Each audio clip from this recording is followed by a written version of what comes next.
Yes, guys, how you doing? Welcome back to the Spurs Talk Show and Football Inc. I hope you are all happy and healthy, doing the things that you love, those you love to do them with. I'm here with Johnny H3232 from Football Inc. fame and from Twitter fame. We were just discussing Johnny's incredible Twitter reach. We've got a player today to talk about in Callum Olai, who Johnny's going to be waxing lyrical about. Dave hopefully will be here. He's on Irish time. We've heard about Greek time with the likes of Danny Kyriakou, but with Dave you get Irish time, and sometimes it means he's asleep. Sometimes it means he's busy doing things. But There's a time lag, Sean. There's a time lag between here and Ireland, so he's probably only just getting the messages. Probably only just reached him. How are you, Johnny? Yeah, all good, all good. I'm very happy that Callum signed. As I said, it's one of my favourite, probably one of my top three. There's a lot of fantastic kids in there, but because I was worried, if we don't make Champions League football this year by winning the trophy, where would the game minutes come from? Will he come into the academy or will he go out on loan? But the imperative thing was we have to keep him, in the mix. So I'm very happy this morning. There isn't a lot of happy news out there, but that is one that we should be delighted about. One of the other stories that will pique our interest throughout the show is as Alfie here, or A1F1E, I'm guessing that's Alfie, talk about Romero going to another Premier League club. He doesn't want that to happen. Depending on the money, I'm not that... I mean, look, I like Romero. He's a good player, don't get me wrong, but I think his head's turned. I can't imagine this is going to happen. But the story out today is that Romero is going to... be a target of Aston Villa under Unai Emery. Yeah. Thoughts on that one, Johnny? Yeah, right. Ain't happening. There's a lot of clickbait out there. There's so much clickbait out there. Sonny's leaving. Leroy Sané's coming to Spurs. Name the day, name the rumour. If the rumours were all true, we'd have more players coming in the summer than Chelsea. And where's the money coming from? We're being bought by QSI, QIA, a bunch of guys from America, you name it. So I take it all with a pinch of salt at the moment until there's some concrete news from someone reputable that's going to start a story that has some substance to it. So you just got to wade through all the treacle of crap that we're being fed at the moment. It's the time of the year, get us excited and salivated to get those season tickets signed up to entice us into the stadium next season. But let's be honest. Deadline's May. And, should we reach the semi-finals and please God the final and go on to win it, those numbers, obviously the season ticket sales will go through. But the season ticket sales will go through anyway, mate. Just different people. Yeah. I don't know. Yeah, no, a lot of people have given up. A lot of people I know. Yeah, no, I know a lot of people who have stopped going this season, and have put their tickets on the ticket exchange for the last 6-7 home games. Not interested anymore. Only go to the Europa League games. Everyone takes it. I mean, look, I think part of the problem is the ticket exchange, if I'm entirely honest. It allows people that want to, maintain their domination over a permanent seat, but they're only going to go back when the wind is moving in the right direction and they put it up for sale. I don't know. Like, for me, it's a hard watch, Sean. Listen. I hear what you're saying. Then give up your ticket. Let someone else who's willing to put up with it, 365 days a year do it. I think this, especially this rule, which I don't necessarily mind. Personally, I might even be a victim of not being able to renew because I haven't always been able to put my ticket up on the exchange. I would go rain or shine. It's only because I haven't always got access to my ticket because of not having a smartphone at the moment. But the people that just buy a ticket and then just put it up for sale again, what that does is it stops people getting blocks of tickets, right? So that's another problem the families don't get to go, right? Only individual, because it's going to be one person here, one person there, whatever. And so you don't get the blocks of families that can get together anymore. The amount of times that I go to my seat and I get asked if I can like go and sit somewhere else so that two people that are like a father and a son or a daughter or whatever can sit together. And I think that part of that problem is the people that want the season ticket but don't want to go. And that's fine.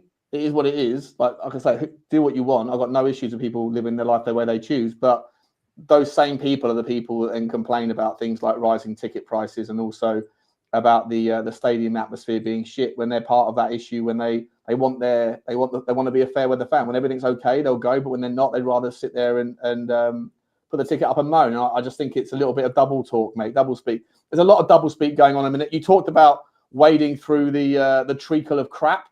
Before, on that note, let's go and say hello to the comment section. No, I'm only kidding, comments. I'm only kidding, guys. I love you guys. I do want to talk about the treacle of crap that's going out around these financial figures, though, Johnny, because there's a lot of it going around, mate. A lot of people that they get to A and B. A is the topic. B is the end point. And how they get there is through misinformation and a polarizing waffle. Which is received well in some quarters, but not in others.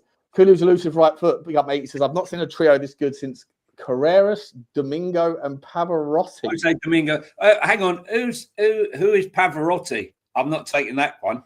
I'm too skinny to be Pav. Yeah, I'll take that one on board.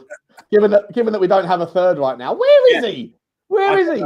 I got to promote it. Devil's Advocate is back. One of the devils, one of the demons isn't here today. He's I don't know where he is. Hopefully he's going to open his eyes in a minute and come on. I hope so. Good to see you, Kulu.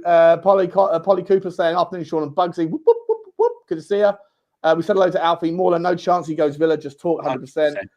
Luke, coming Spurs. Good to see you, Tom. Good to see you, Danny Reardon. Good afternoon, chaps. Any chance we can get someone to put a contract out on the fraudulent Aussie? For me, I want to see this fraudulent Aussie. Let's see if he's a fraud. If he, come on, Shawnee, you're flip flopping, Flo. Sean, I'm not, mate. I'm not flip. I know. I'm Ange out. Yeah. But at this stage, there's no point in sacking him in March, is there? April. Yeah. So let's see if he does it. But where I won't flip flop is on meritocracy. If you win the trophy, I think it's ridiculous to sack a guy. Even if I subscribe to the notion that next year will be a disappointment, I just think on a principle basis, sacking someone that's won a trophy of that caliber is outrageous, and I think we'll be a laughing stock. We'll be a laughing stock if we keep him. We'll be a laughing stock if we sack him. Sean, I just saw you crash out on Lubo last night and called him out when he spoke about rather see us relegated to get shot of Levy. Is that on Sabbath's thing? Yeah, look, mate, I love Lubo. There's no hard things between me and him, but the geezer talks so much bollocks when it comes to his consistent theme on Daniel Levy. He doesn't want to talk about finances, but all he talks about is 42% thresholds and ratios and all this stuff. And as soon as you get on there and clarify the things that he doesn't know or does know, in fact, he does know it because, as I said on last night's stream, I've had dozens of conversations with him offline, backyard, after streams, and on phone calls when he says things. And I say, with respect, I might have been a little bit disrespectful on that show, but the geezer calls me a non-fan because I'm an accountant when he tries to play accountant incorrectly, and then at the same time he's championing for relegation and cup trophy failure when the only reason he's Levy out is because we don't win enough trophies.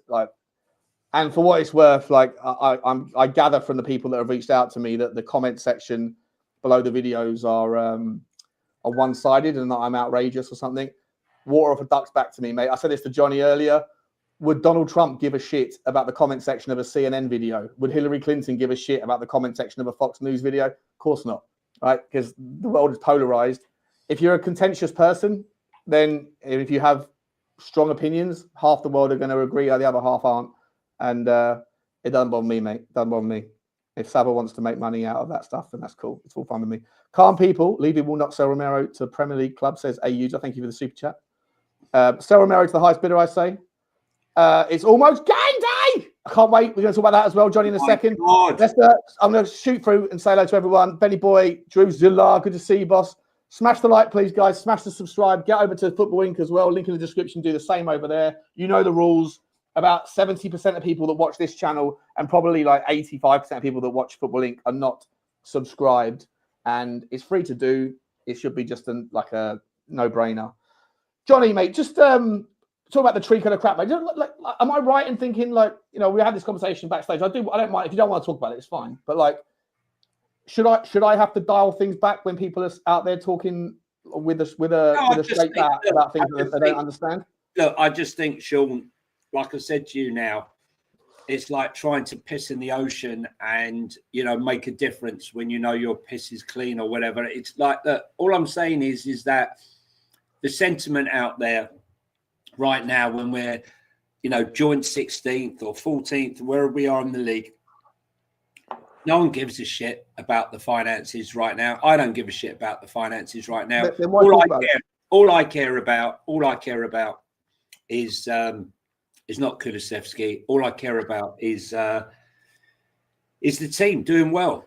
That's it. I mean, back in the day when I went to football, no one spoke about finance. No one spoke about any of this shit. They never spoke about it. It's a 21st century issue. We spoke about the football, who we were going to sign. You know, obviously, you know, when Sugar came about and Scholar, you know, our financial situation and all the rest of it, that's when it first came to light. But I just don't feel at the moment that it's a topic of conversation that I really want to have right now. All I'm interested in is the football side and us trying to improve it by either winning this Europa League, getting rid of this manager. And you know, as much as I have a disdain for Ange and his constant nonsense. I mean, I'll give you a quick flip of his nonsense, okay? This is a quick flip of his nonsense. Quick flip. Okay? So this was after his Optus comment the other day, right? This was 1st of March 2024. Ange Postecoglou said he insisted Tottenham do not play enough matches, and he's been moaning his lack of stars getting any rhythm because they're only playing 41 games in a season. Okay, that was that one. Right? Only playing 41 games in a season. Now let's forward wind to the 30th of August, right? Let's go to 30th of August 2024, when he said, and I quote, "I certainly think we've got a more well-rounded squad to deal with Europe, the extra games and whatever injuries we have," right? He hailed the positive window and the strength of his squad. And here we are now saying the complete opposite. Look, I've got no interest in his... It's not his fault. He should never have been appointed. I blame the powers that be, whether that's Scott Munn and Levy or Scott Munn himself recommending him after a 4-month search when there were so many top quality, internationally recognised managers out there who could have failed in a better way than leaving us where we stand quite at this moment. Such as? Let's be honest, right? You know, Europe on the Europa League has not been a success. We haven't really played anybody, right? And, you know, it's not like we've beaten the best teams in Europe to get where we are. We've beaten no one. Elfsberg, AZ Alkmaar, right? Most of them crap team. So I'm not going to get any kudos, but it's not his fault. It's not his fault, in my opinion. He's just taken a job like anyone else would. If I was offered a job to be a social media guru, right, and they're going to pay me like £1 million a year, and I thought, gee, well, it's a bit above my, you know, I only do a bit of Twitter and a bit of Instagram. It's way above my, oh, fuck that, right? I'm going to take the job. I'll take the job and let them find out in 8 months' time. I'm well out of my depth. You know, he knows it. And he knows it. And I think he knows it with these comments. But, you know, I can't blame him. I hope he goes on and lifts the trophy, because I believe, Sean, I really do believe that these players, whilst not motivated for the league, I think there's, you know, definitely 100% now a situation where these players will self-motivate themselves to win this trophy, because there's so much at stake. Let me ask you this, Johnny. Sorry, Well, mate. you got a phone call. Yeah, no, I can't take it. It's probably about me turning up tomorrow for the. I'm a guest tomorrow at Chelsea, a corporate guest. Oh, nice. But I'm a guest in the Chelsea from the. Mate, it's far nicer than sitting in that away section. I know, but hang on a minute. I have to meet a Chelsea legend, and I have to go on the pitch. But I'm not allowed to wear any Spurs hat. I'm not allowed to cheer for Spurs. You're going on the pitch as well? Yeah. So the guy goes to me, look, Jonathan, you understand, I know you're a passionate Spurs supporter, but, you can't get carried away and you can't like. I says, let me tell you, right, I've been to Stamford Bridge 8 times that I can remember away, at least 8 that I can remember. And I've never seen us win, right? So I don't have any expectations other than sitting there and watching us getting absolutely humped tomorrow. Hopefully not, but so it's going to be a very strange experience. Sorry. No, listen, mate. That's well, good luck with that. Enjoy the night, anyway. We'll talk about that in a little while. Yeah. With regards, Ange, I was kind of talking about this last night. Like, as I say, I think you're not going to sack him now anyway. You might as well just play out the rest of the season. Do I think we're going to make it to the final? Well, I bloody hope so, because I've already bought my flights and my ticket to the final, and I've got another £1,000 or more to spend on some accommodation in some sort of bunk bed or whatever. They really ramped the prices up. Bilbao better be spectacular. But anyway, I feel like Ange, as I say, might as well just see how it goes. And I'd still stand by meritocracy. I know that it's an unpopular take, and that's fine. But when it comes to his double speak, the fans do it, the manager does it. It's like an owner with a dog, right? Your dog kind of looks a lot like your owner and behaves the same way. Haircut. Yeah. For me, I feel like Andy is like the boy who cried wolf, and 100%. Or the guy who gives out his excuses why his homework wasn't done, right? There's only so many times you can say the dog ate my homework, especially if in a later excuse you claim that you have a cat, not a dog. And I feel like, that's sort of what we're seeing here. Like, he forgets that people pay attention to what he said now and what he said before. And I don't know whether or not there wasn't the same scrutiny with those sorts of things, but the amount of evidence of him saying one thing, like you gave a perfect example, right? Where he's bemoaning the lack of playing time last season, and now he's bemoaning the schedule this season. I just feel like at some point you're going to run out of excuses. And, you said that, well, wait until we get our players back. Okay, your players are back. So no excuses.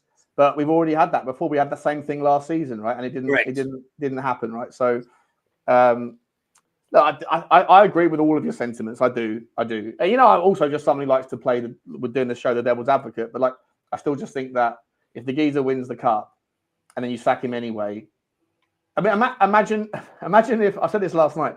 What's happening in America, right, with Donald Trump and the leak of the Signal chat with the security people, right? Imagine if Scott Munn, Daniel Levy, Fabio Paratici, and Johan Lang all have a Signal chat, and by mistake someone invites Ange Postecoglou in, and he's being sacked. He's sacked, right? He's sacked on the night of the Europa League final, and then because it's all been leaked, we win the Europa League, and then he's not there on the open top bus parade because he's already been sacked. And then the next manager has to sort of join because he's part of the squad and wants to, it's a corporate night out, so he has to be a part of the squad, but he's not a part of the actual winning team. You could just imagine something like that happening at Tottenham Hotspur, such as the kind of shit show with some of the those scenes, those scenes, Sean, that we saw at the weekend. A lot of people taking the piss out of Newcastle and the celebratory crowd scenes that were up in Newcastle. The ones who are making those jokes are the ones who have been the serial winners. They don't know what it's like. They've gone 70 years, Newcastle. Big up to them. A special moment. And, Spurs fans want some of that. I want to be down in the Tottenham High Road come May, right? We were close to already, though, right? We've got another semi-final. Yeah, no, we want to be there watching the open top bus parade. And I will be there. You'd get a ticket to it, mate. You'd be on the back of the bus somehow, people that you know. No. Fantastic.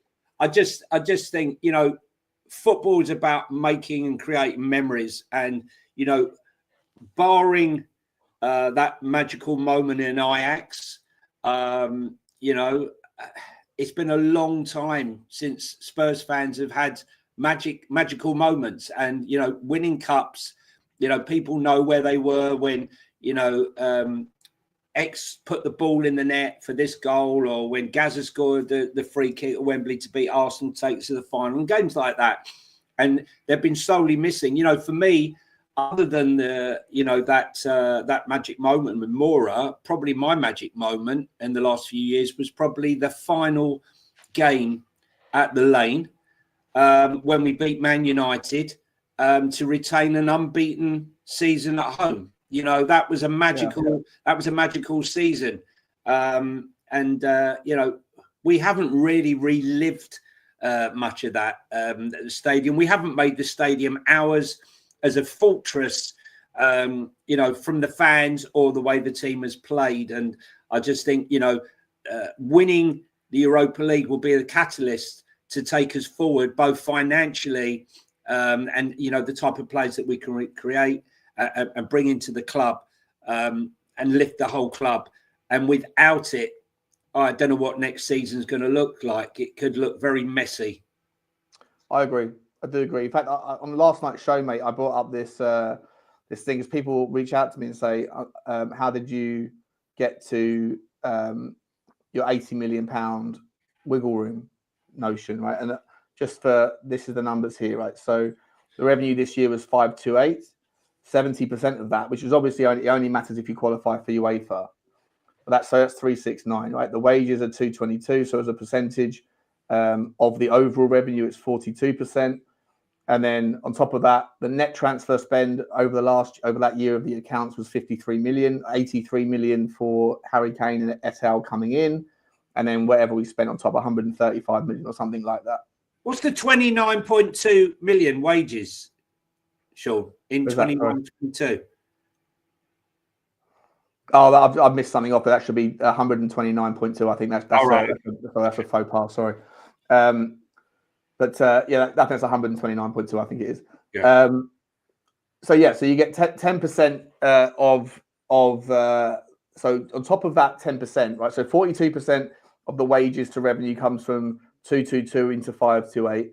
53 million net spend that particular year. Now, this I explained last night. It doesn't include amortization, because amortization, whilst they give you a number, it doesn't include the player-specific stuff. And so to know the real number of where you're at, then you'd have to know which players are referenced where and how much of the contracts are already paid off. And it's never as easy as just saying £100 million player over a 5-year contract is paid at 20 million a year. That's not the case. Sometimes you pay more up front, sometimes you pay less up front, etc., etc. So I've kept it very simple, but essentially an additional 10% onto the 52%, 42% is 52%. And then agents' fees are about 15 million, which is another 3%, which leaves you at 55% to 70% threshold. So 55% leaves a 15% space, 15% of 528 equals 80 million quid, or 79 million quid. So that's where I get the wiggle room towards the UEFA threshold.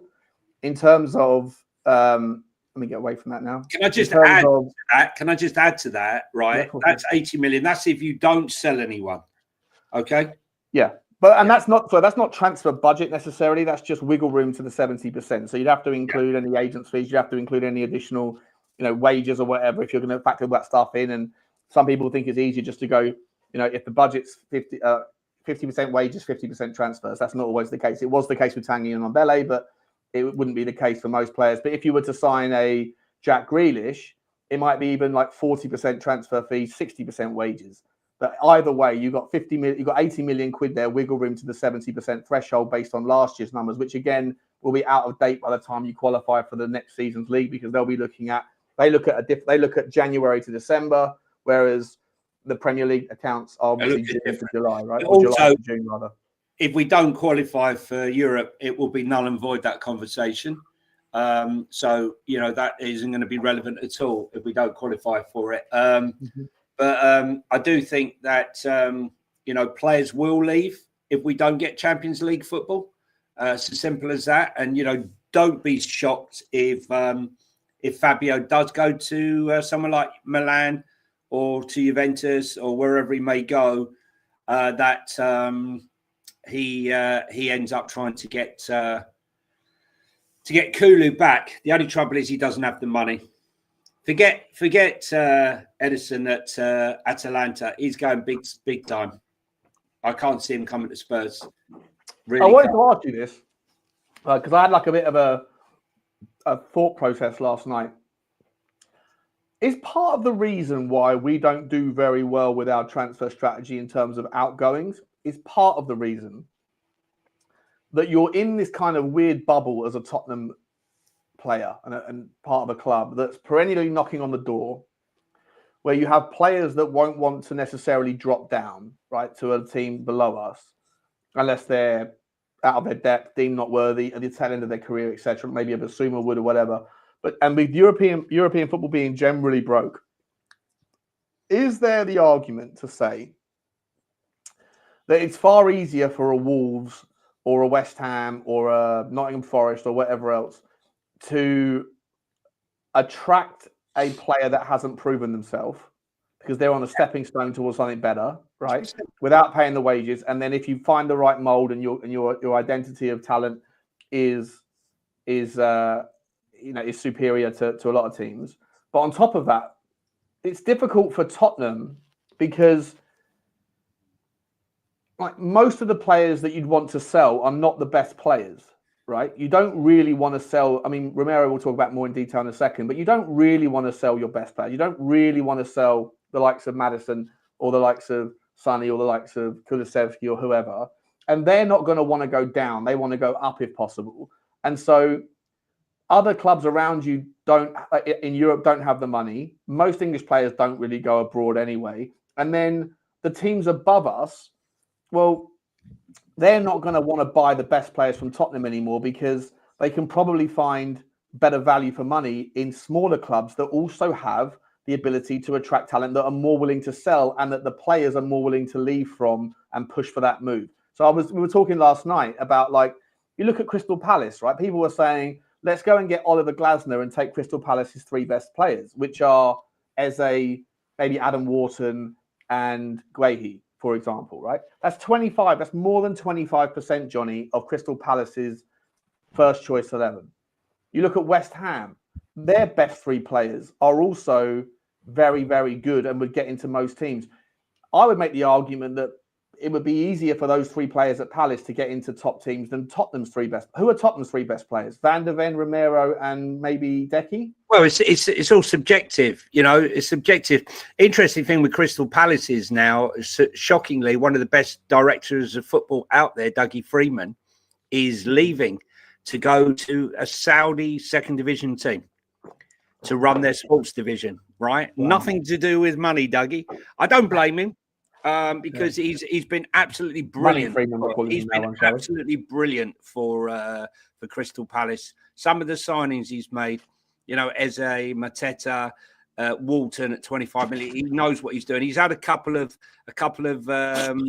bummers, but they all have. But on the whole, he's been very good. But the thing is, we aren't the only club that are going down the youth model at the moment. Everyone is going down that. Everyone is looking to replicate that, because the way the market is going with the costs for players, there's far better value for them to try and acquire a youth player at 15, 20 million and turn him into that 60, 70, 80 million pound player than to spend 80, 90, 100 million pound on a player on, you know, Acuna, Mateus Cunha. Like, for me, you know, Yao Gomez, Mateus Cunha, you know, very good players, but they're going to come at a premium. They weren't paid. They weren't bought for peanuts.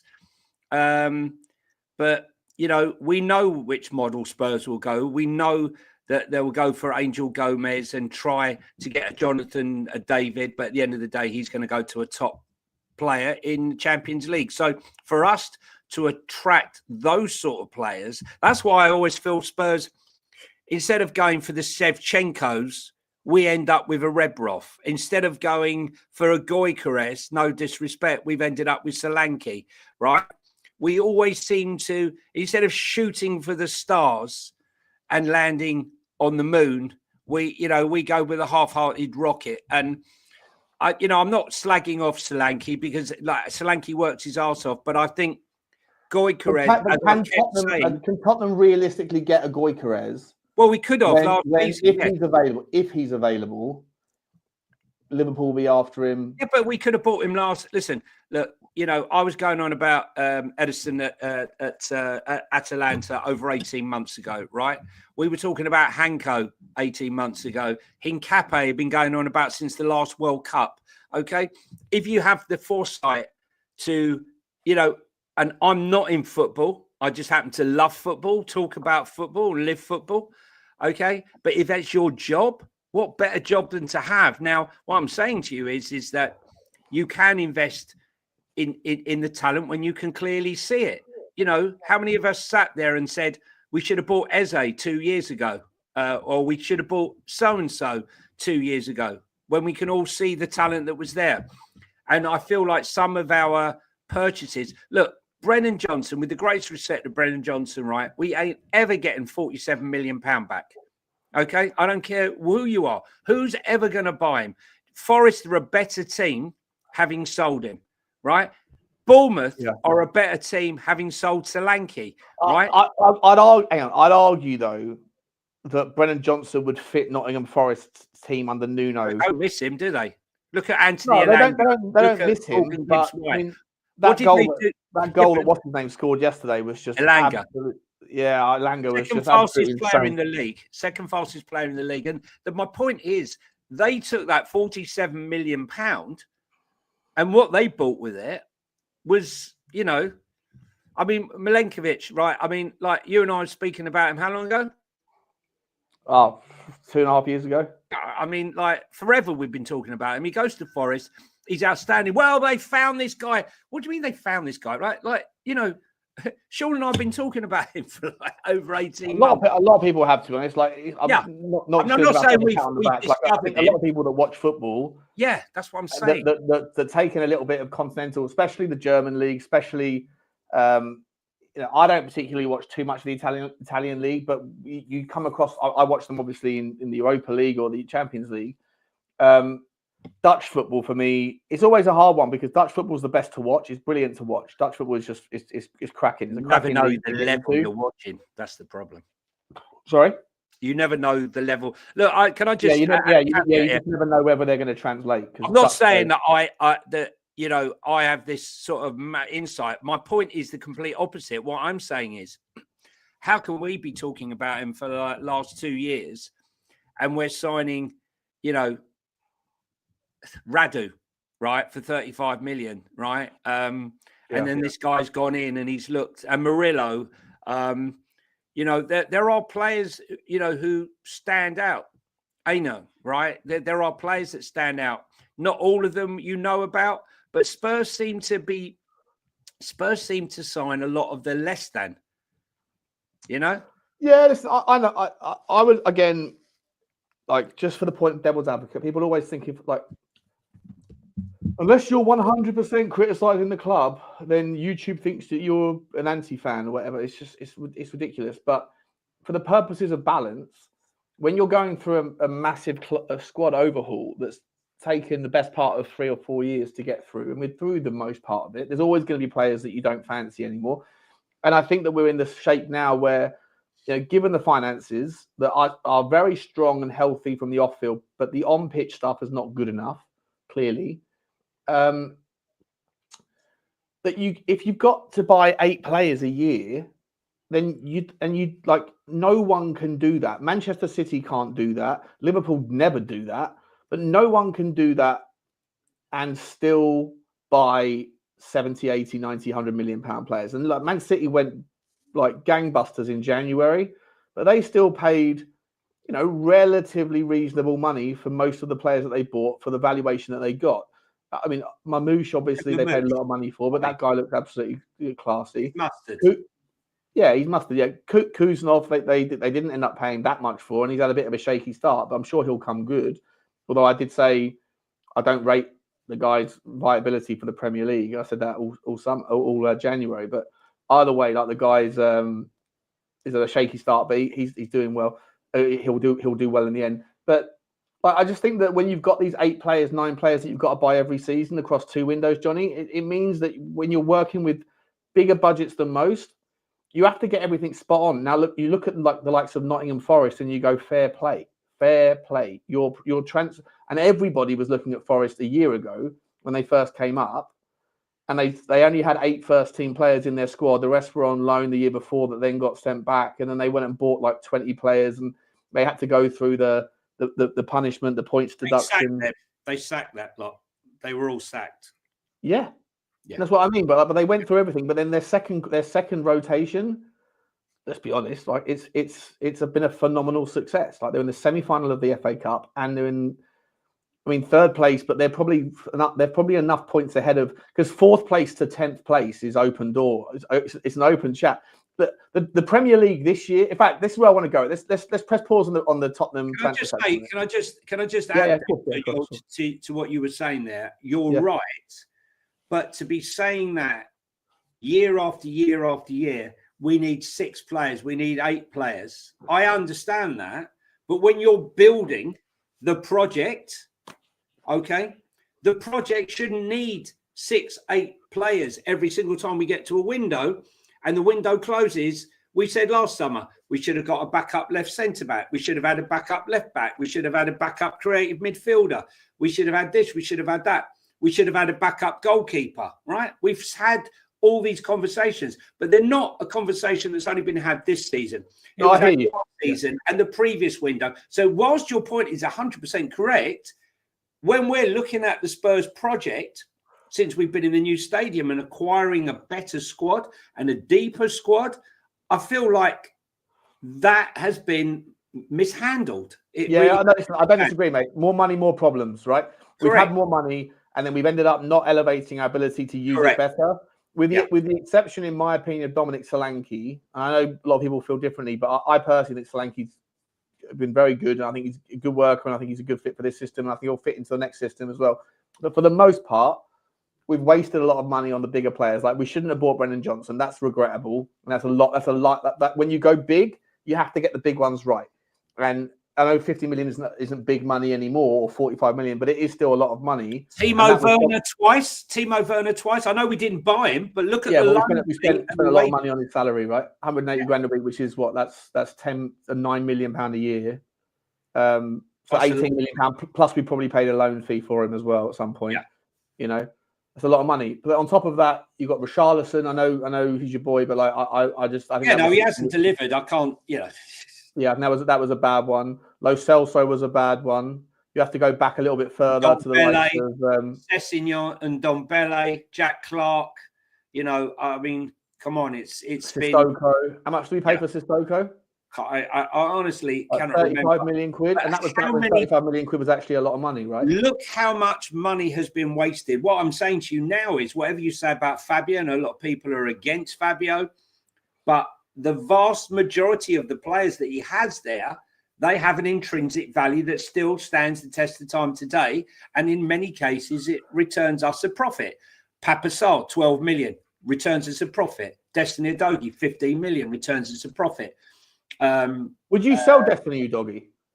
No, not at the moment, because I feel that he's a very good player, and he had an awful this season, though. Yes, but he had a quad injury, right? At a quad operation, he should never have been rushed back. I said that right from the off. Why is he playing? He shouldn't be playing right now. And as Andrew said, now he's made mistakes with the recuperation. Well, if you listen to people, you wouldn't make the mistakes, right? He's had injury, and then he's been out. No, he hasn't been the same.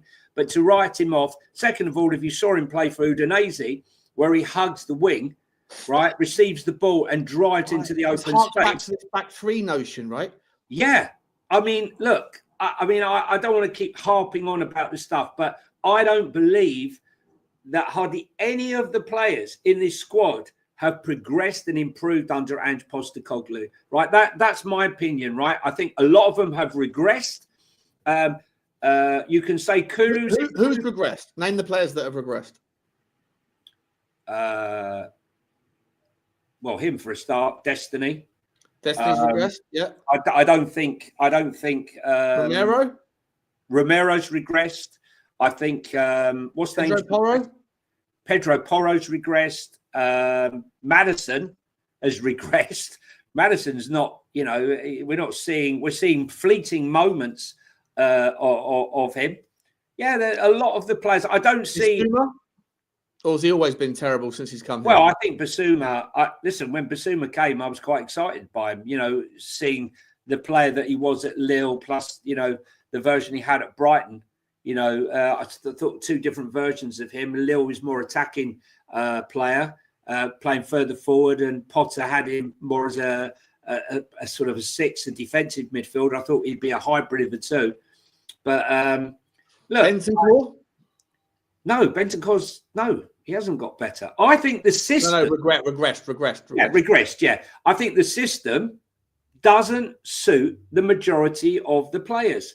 And, a lot of the, it's so congested in the middle of the park with this inverted system that I don't think it works. Inverting one player, maybe. And that's why, really, Nuno is a breath of fresh air this season, because whilst everyone has tried to replicate Pep Guardiola's Manchester City, which is what Ange has done. Ange is like, well, I'm taking Pep and I've added... Pep squared.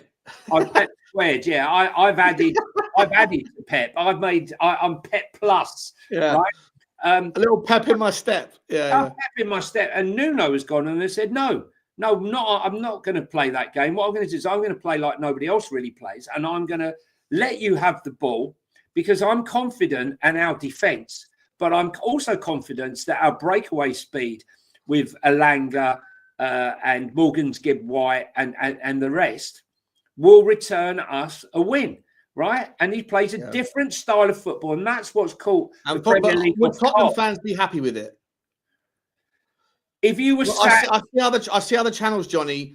If we were sat third, right, I hear you, but right now, if we were sat third, right? I hear that. Yeah. If we were sat third right now and we were in the semi-finals of the FA Cup, mate, we'd all be excited and I'd be along for the ride. That's 100%. And it's not like Forest games are boring. No, look at their faces. Look at the fans' faces. Look at the atmosphere now at that ground, okay? They're absolutely buzzing now. Man, woman and child up on their feet. Go and have a snapshot of the Spurs stadium. After 25 minutes, when we realise that they haven't come out the dressing room fired up yet again. Okay?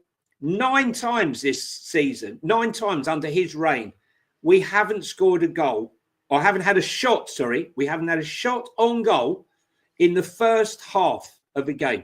Yeah, for a team that promotes more than double. Yeah, you're right. I hear you. But, again... I think that Tottenham fans online are pivoting to looking at things that they didn't want at the time. Nobody wanted, just like everyone wanted Bissouma, and then everyone wants to be right all the time in the present tense. So they forget the fact that they were on board Bissouma when we signed it. Everybody was universally. Everyone said Bissouma was a good signing, a good value for money. It didn't work out, and now they're rewriting their own history. And just like Ange might not give credit to people for remembering what people say, I think some be consistent, own it. You haven't got to be right all the time because no one is. But people forget that people remember. Bissouma is rehashing of history, and you know what? The same thing goes with Nuno. I see so many people online saying, "Look at the great Nuno's doing. Like we let him go, Levy out." You didn't want Nuno at the time. No one wanted Nuno at the time. Nobody did. No, listen, I called him. Listen, I'll hold my hands up. I called him No Clue Nuno because it fitted, right? but my point was. So I'm not saying you, by the way. I'm saying when I say you didn't want it, I mean you, the royal. I did, but I didn't understand. I read this. That he was upset that he didn't get his main man. But what happened there was. This was Levy being Levy because what happened was he wanted Conte. Conte wouldn't come. Suddenly, Conte through the back door. Yeah, okay, I'll come now. Okay, let's get rid of Nuno. I reckon that before Nuno, we went through. Who was that? We were. I think they would have sacked Nuno even if he'd have won 5 and lost 2. I think they would have sacked him because he so badly wanted Conte. And then we find out afterwards, that it was the, it was the fact that he never had his coach with him. Well, that should have been an alarm bell right from the off when Ange Postecoglou said, I don't care who comes, right? That I can't agree with you more on that. I think that it's an embarrassment. And I don't take training. A specific system and to not have a specific coaching staff. Yeah, and I don't take training. I just watch on. I mean, that was just, honestly, I've never heard anything like that in my life. It's all boring now. At the end of the day, we've got I can gather by the fact that we're 45 minutes in and Dave isn't here that Dave. No, Dave is.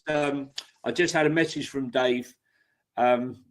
Yes, Dave is making regular visits. That's all. He's got a bad belly, is he? Okay, fair enough. Right, okay. Look, we've got a massive game tomorrow night. You're going to be on the pitch beforehand.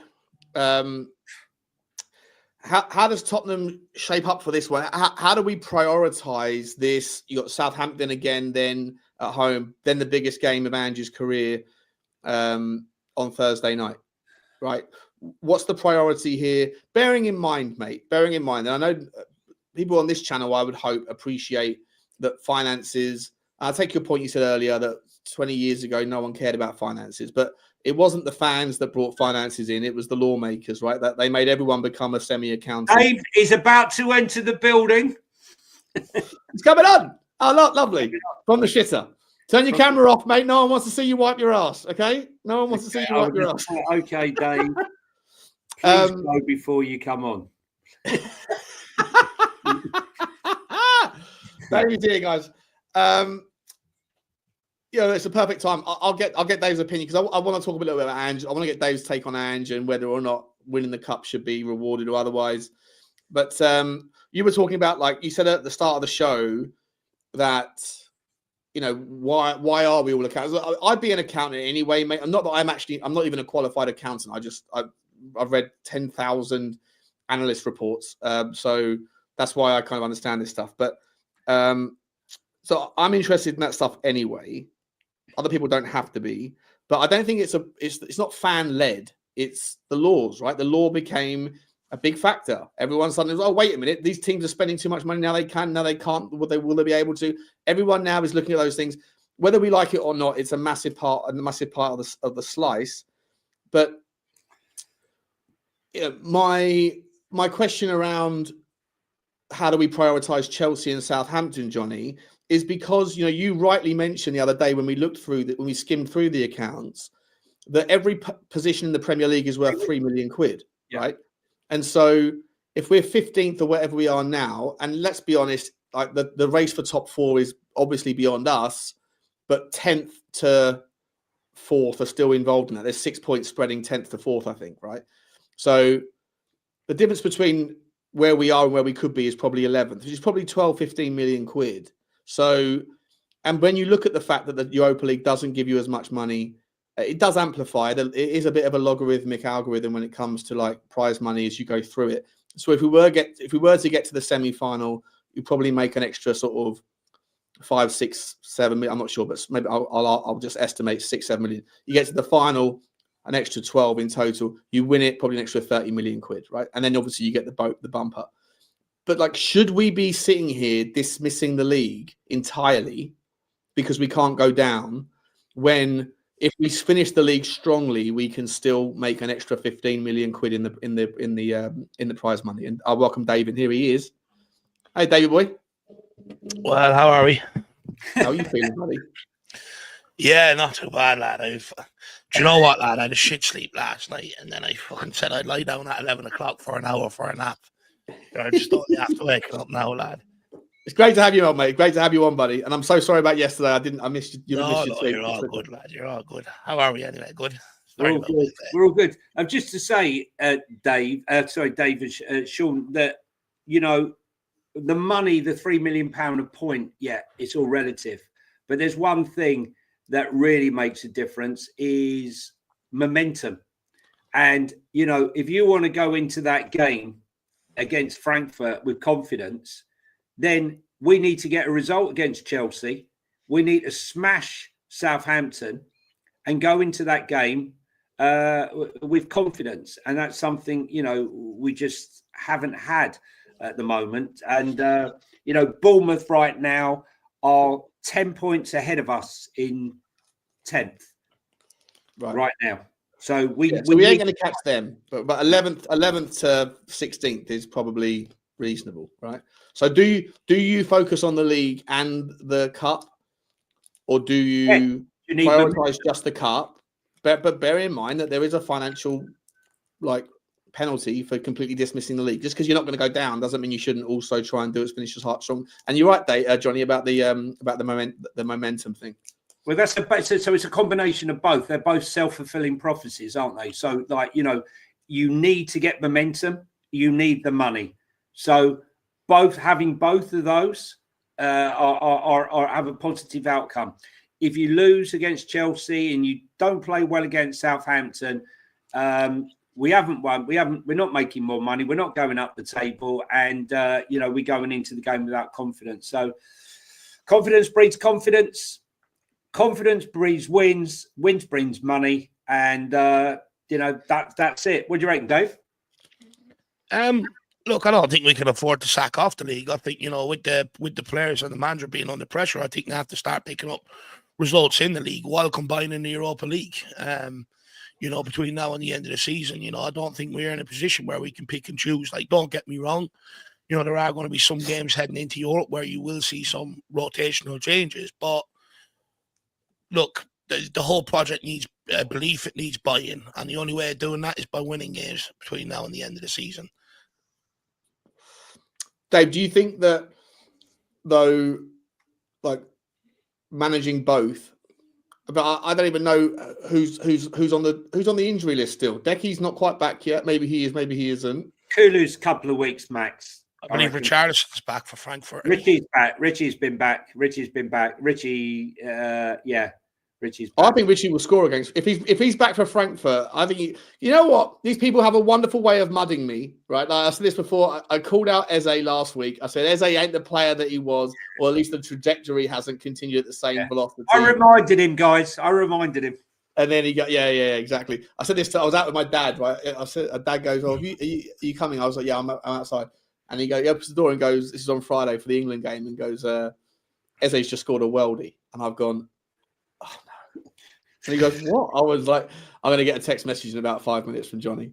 And I think he sent it through a couple of hours later, Johnny. And then I was on the phone to my dad at the same time when Palace were playing in the cup against Fulham on the weekend, and he scores an absolute worldie. And then my dad goes, "Oh, sure, are you watching the Palace game?" I was like, "I am, but I'm about 5 minutes behind. What's going on?" And he goes, "Ezra's just scored an absolute worldie," and I've gone, "Oh, for fuck's sake!" And he goes, "What, have you had a bet on Fulham?" I went, "No, I'm just going to get a text message from Johnny in about 30 seconds." So I just got this feeling that because I bag out Richalison as well, that Richalison's going to come back and haunt me, and I'm more than happy. I'm more than welcome. Please, Richie, take it. Please, I'll take it. But Dave, do you think do we have a fit enough squad to be able to realistically put out full strength tomorrow night? And then also a variation of full strength with what we have available on Sunday, and then also go full strength against Frankfurt. See, heading into tomorrow is where I'm a bit tired with myself because look, don't get me wrong, as a fan, I understand it's a derby game. Everyone wants to see our best team out there. But in these derby games, challenges come flying in thick and fast, and with our injury record, if you're Ange Postecoglou, do you put some of your best players out there or do you hold them back and maybe play them Sunday and Thursday? I think it's interesting to see what Postecoglou's going to do. But what I would say is I think he's got more than enough players back to be able to try and manage it. But I just wonder, will he go full strength tomorrow night or will he hold a few individuals back knowing it's a derby game with our injury record and challenges coming in? I think he might, I think he might surprise a few people. Could go Thursday. Do you think he goes Thursday? I'm just going to say, do you think he could go Thursday? So play them Thursday, tomorrow, not play them against Southampton, play a lesser team against Southampton, thinking that they can win it, and then be fresh and have a week's grace. A lot of players haven't played football for quite a long time and will need the game time. It's been 18 days. Yeah. No. Look, I think there's definitely an opportunity to do that. I think if you're looking at it on paper as a fan, you go strong team against Chelsea, mix it up against Southampton, you should still have more than enough to get over the line, and then go again Thursday with your strongest team. Yeah. But one thing I know with Chelsea, they turn up and they do look to kick the shit out of us every time we play them. They lay challenges on us, and I just worry about maybe a Micky Van de Ven or a Romero or someone else in that sort of instance when it comes to that.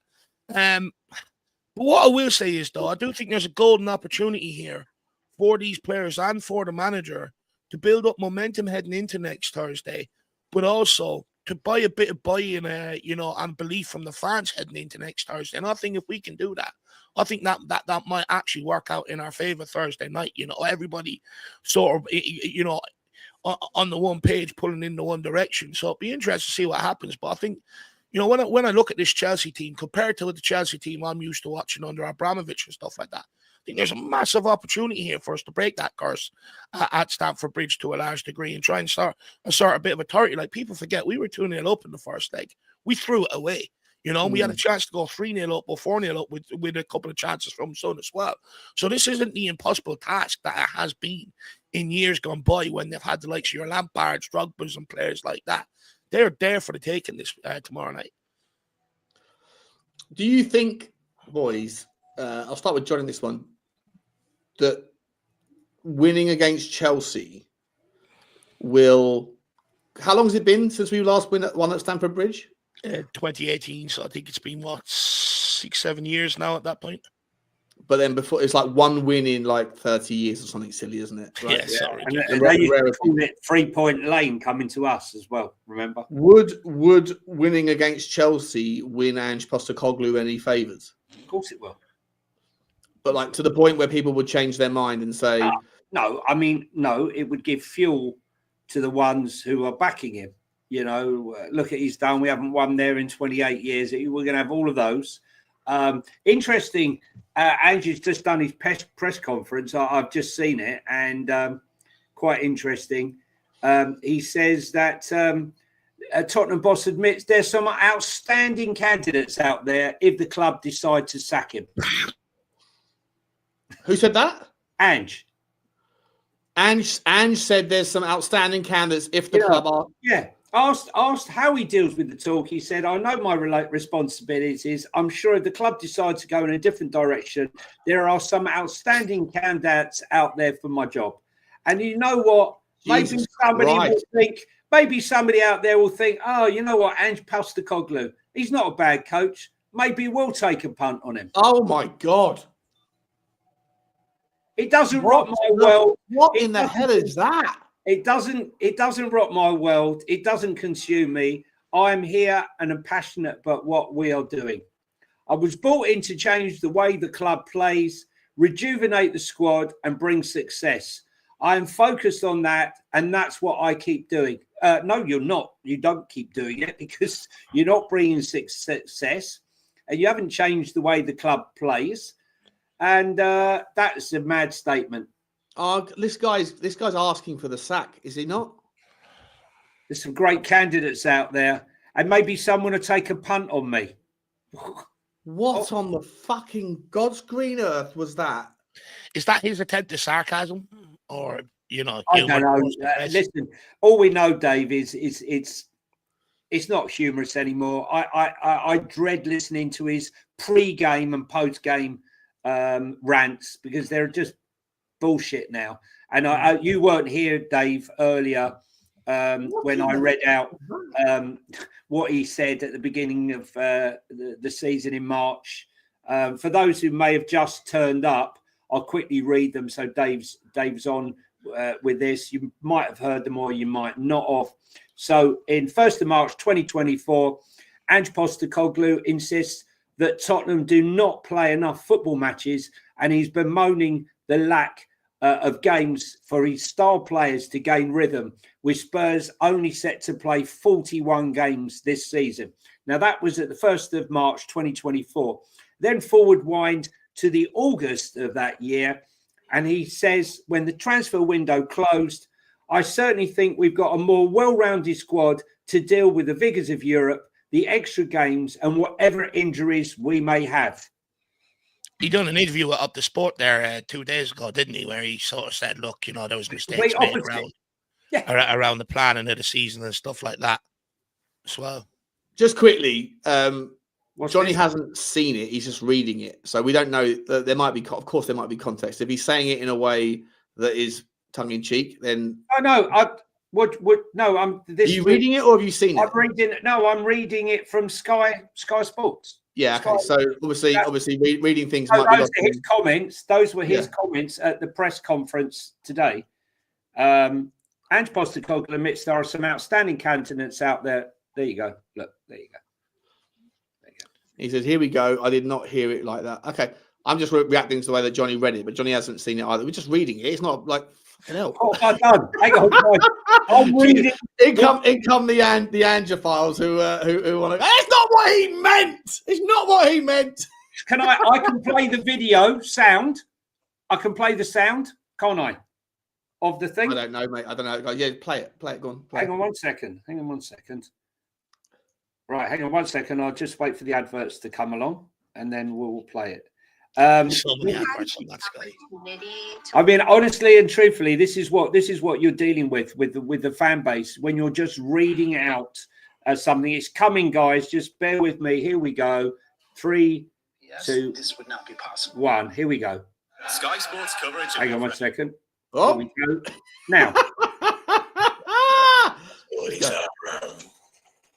I'm sure if the club decided to go in a different direction, there's some outstanding candidates out there for it. So, and you know what? Maybe somebody will think, Ange Postecoglou is not a bad coach. Maybe we'll take a punt on him. So, mate, it doesn't rock my world. It doesn't consume me. I'm here. I'm passionate about what we're doing. I was brought in to change the way the club plays, rejuvenate the squad, bring success. I'm focused on that. And that's what I'll keep doing. Maurizio, hope, if he wants to come back one day, I hope it happens for him. I mean, we all have dreams and aspirations if that's what he wants. And I don't think he was, you're suggesting that he's trying to put pressure on me. Well, So he was obviously asked about Pochettino and the course that he made all the international break. I don't feel disrespected. I think if you ask Maurizio that question directly, I think you'd get a pretty clear answer as to what his intent was. But again, nothing for me to sort of be consumed with. More focused on sort of making sure we try and win tomorrow night. He sounds, sorry, Johnny, press pause there, mate. He sounds, A, like he's fed up, B, like look, there's nothing in that. Sorry, anyone that's calling out Johnny for like misreading it, we've just heard it from the horse's mouth. That doesn't sound like a guy who's joking. That sounds like a guy who's a little bit pissed off that Pochettino, if you're right there, if he's reacting to something that Pochettino said, he sounds like he's, and to be entirely honest, I can get that. He's been forced out into the lion's den, isn't he? Go out there and face it. Shouldn't be fucking twerking for a job in the public eye either. That's pretty poor. He's got his own job at the moment, so I can understand where he's coming from. But to suggest that that Johnny reading the lines off the screen was somehow wildly different to how it sounded in reality, I think that's a little bit disingenuous, to be honest. No shot there. Johnny, Dave, I want to ask you this question, mate, because I've had a big debate with Johnny about this a few times. I am someone that says that I don't think that Ange is the right guy. I don't. But if he does win the Europa League, I don't think it's fair to sack him when he's the most successful manager in 45 years. Even if I think that he would probably be relieved of his duties by Christmas the next year. I think for multiple reasons, not just the fact that he's won the league, therefore he earns it. But I would also argue that there is a good chance that a young group of talent like we have that suddenly have this indelible mark in their own confidence, which is I'm a Europa League winner by the age of 21 or 22 or 20, whatever. I think that might imbill some sort of confidence that would manifest itself into a really, really different version of ourselves next year. And so I'm just, Johnny says, yeah, if you win the League Cup, the Europa League, then congratulations, thank you, but still you're not good enough, so next. I think that on a bunch of reasons it's unfair to sack the guy. I think you should at least give him the start of the season next year until Christmas to see whether or not anything would change. But you can't sack a guy that's the most successful manager. How do you feel about that? No, I'm completely on your side of it. I think, when you look at it, he'll become the most successful manager since last time he won it in '84. So on that basis, how can you get rid of him? I mean, it's almost like sacking Jose Mourinho before a cup final. You just don't do it. Also, if he wins the Europa League, that's what fans wanted, right? Fans wanted a trophy at the start of this season. They never said, the journey to get there has to be wonderful and we have to play magnificent football, etc. They just said they want to get the trophy. So if we end up getting that, you have to keep Ange Postecoglou in the job next year. We will be a laughing stock if we sack him after winning this Europa League. You're talking about a European trophy, by the way, not an easy trophy to come about. It's, as we've seen, 30 years since our last one. But also, I think, I think what's interesting right now is, where we're at right now, before, Conte and Mourinho and all sort of absolved himself of any sort of blame and stuff like that, Postecoglou has routinely, since he's been here, come out and took all the heat and took the blame and said, look, everything's for me to fix. Regardless of what he's being asked for, he's took the blame, which I think there's something to be said in it. And off the back of that, I think what you're actually seeing is the players are still fighting for him to a large degree, in my opinion. They haven't given up on him on the football pitch the way I've seen them give up under Conte, Jose Mourinho. You don't hear the sounds because he's wearing that shield for them. 100%. You heard Jed Spence say, as long as we're doing what he's asking us to do, he takes all the flack. If you're a player, that's what you want. You don't want your manager out there in the press ridiculing you, digging you out and stuff like that. You want a manager that's going to go out there and take the heat.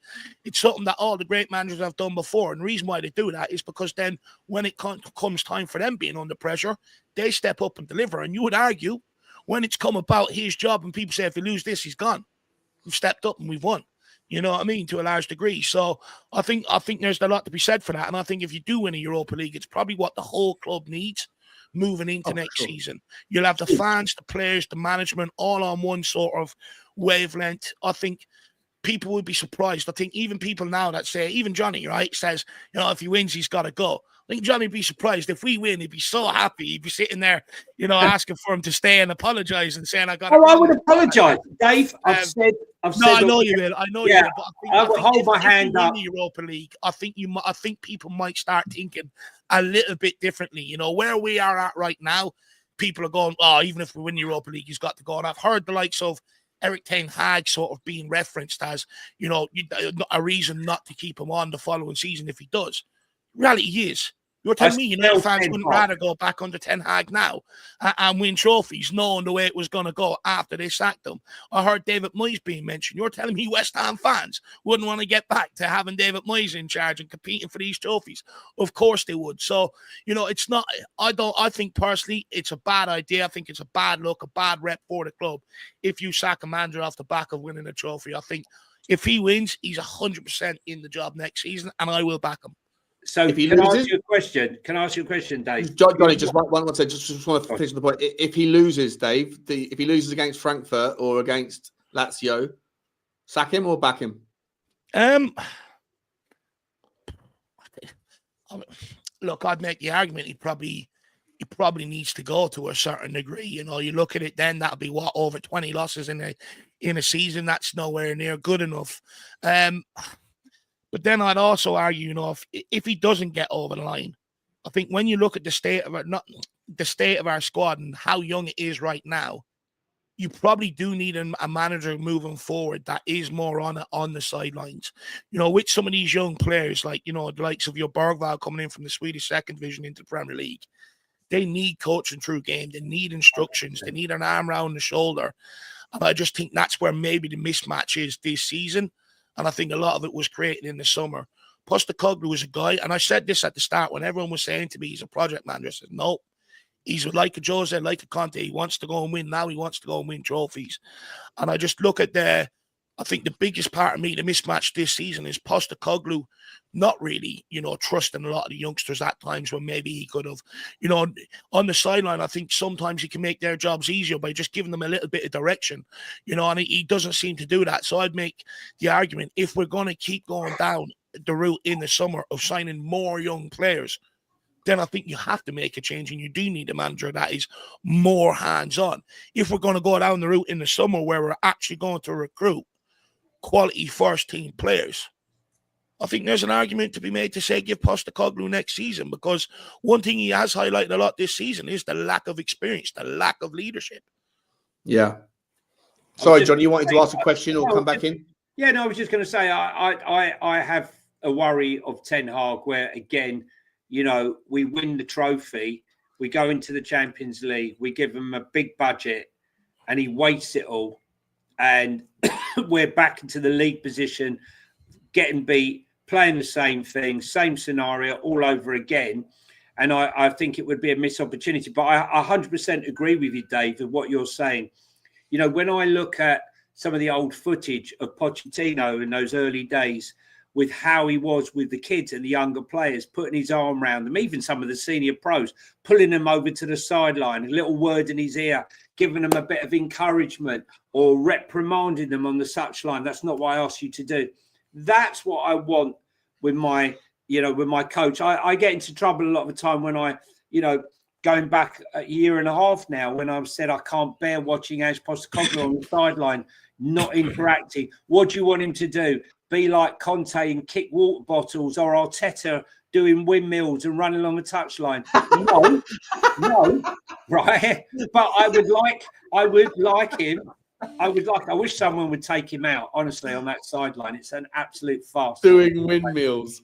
But I mean, are we doing like we're talking about cartwheels? We're like little schoolgirls. He's like this. I mean, a guy's running down the flank and he's out of his box. He's almost catching the ball sometimes. My point is that there are moments in time where, when you're losing or the team's not performing as to how you would like them to perform, that I expect my manager to come in. That's all I've known. Listen, I only manage kids, right? And you go out there and you tell them what you want to do. And, 15 minutes into the game, they've forgotten, some of them, right? Some of them had short attention spans, and you got to pull them over to the sideline and say, look, I need you to do this. Okay, Gavin. And then like 15 minutes again, they forgot, right? I'm not saying you were going to say, after 15 minutes, if they ain't doing what I told them, I'm get off my scalp. Oh, yeah, you've got the dads in the background. My son could be the next flipping Messi. I can't believe you took my son off. He was having the game of his life. Yeah, you get it all. But my point is the interaction and encouragement when things aren't going right. Obviously, when it's going right, you don't need to interact. But a manager's job is when he sees it's not working. I don't want to see Montgomery, Jedinak and Mason jumping up and gesticulating to the players. And Ange... Do they do it, though? Yeah, Montgomery does, but I don't want to see him playing pocket billiards. He must have worn his pockets out by now, right? This is where I think Ange has maybe let himself down, because, right, we're basically asking Ange to change his whole management style and what got him here, right? To a degree, he's a guy that, we knew this coming in. He is standoffish from that dressing room. They knew. We didn't know, did we? Well, I mean, we didn't know he was as bad as that. I certainly didn't. Well, no, look, he's a manager, right? He notoriously stands off the dressing room, wants it to police itself. He's a manager that sort of gives them the instructions. He wants them to work out the solutions themselves to a certain degree on the football pitch if they come up against things that they haven't faced. And look, I don't think it's a bad thing, but, I do think, I think we've got the manager and the recruitment absolutely fucking wrong. I think they thought they could bring in Ange Postecoglou, bring in a load of kids and say, there you are, go and make it work to a large degree. Whereas I think, they misread it with Postecoglou. He got 19 players at Celtic. They completely revamped that squad, allowed them to go on and achieve the double or followed by the treble, but they did bring in players, of a certain age, they didn't bring in a lot of youngsters for him to work with and say, go and win a league. And I just think that's where, this project has failed. I think the recruitment and the manager, again, just do not match up to a large degree. Let me ask you this, guys. Dave, you probably didn't see it. So did the financial analysis. I think that the club, I think what Daniel Levy is essentially saying, by the way, in that kind of a little bit sprouty statement, he's essentially saying, this club does more to diversify income streams than any other, and we diversify the responsibility that more on the fan base of the football club than any other. I mean, no one else does anything in that regard. And Daniel Levy gets a hell of a lot more commercial revenue than anything else, right?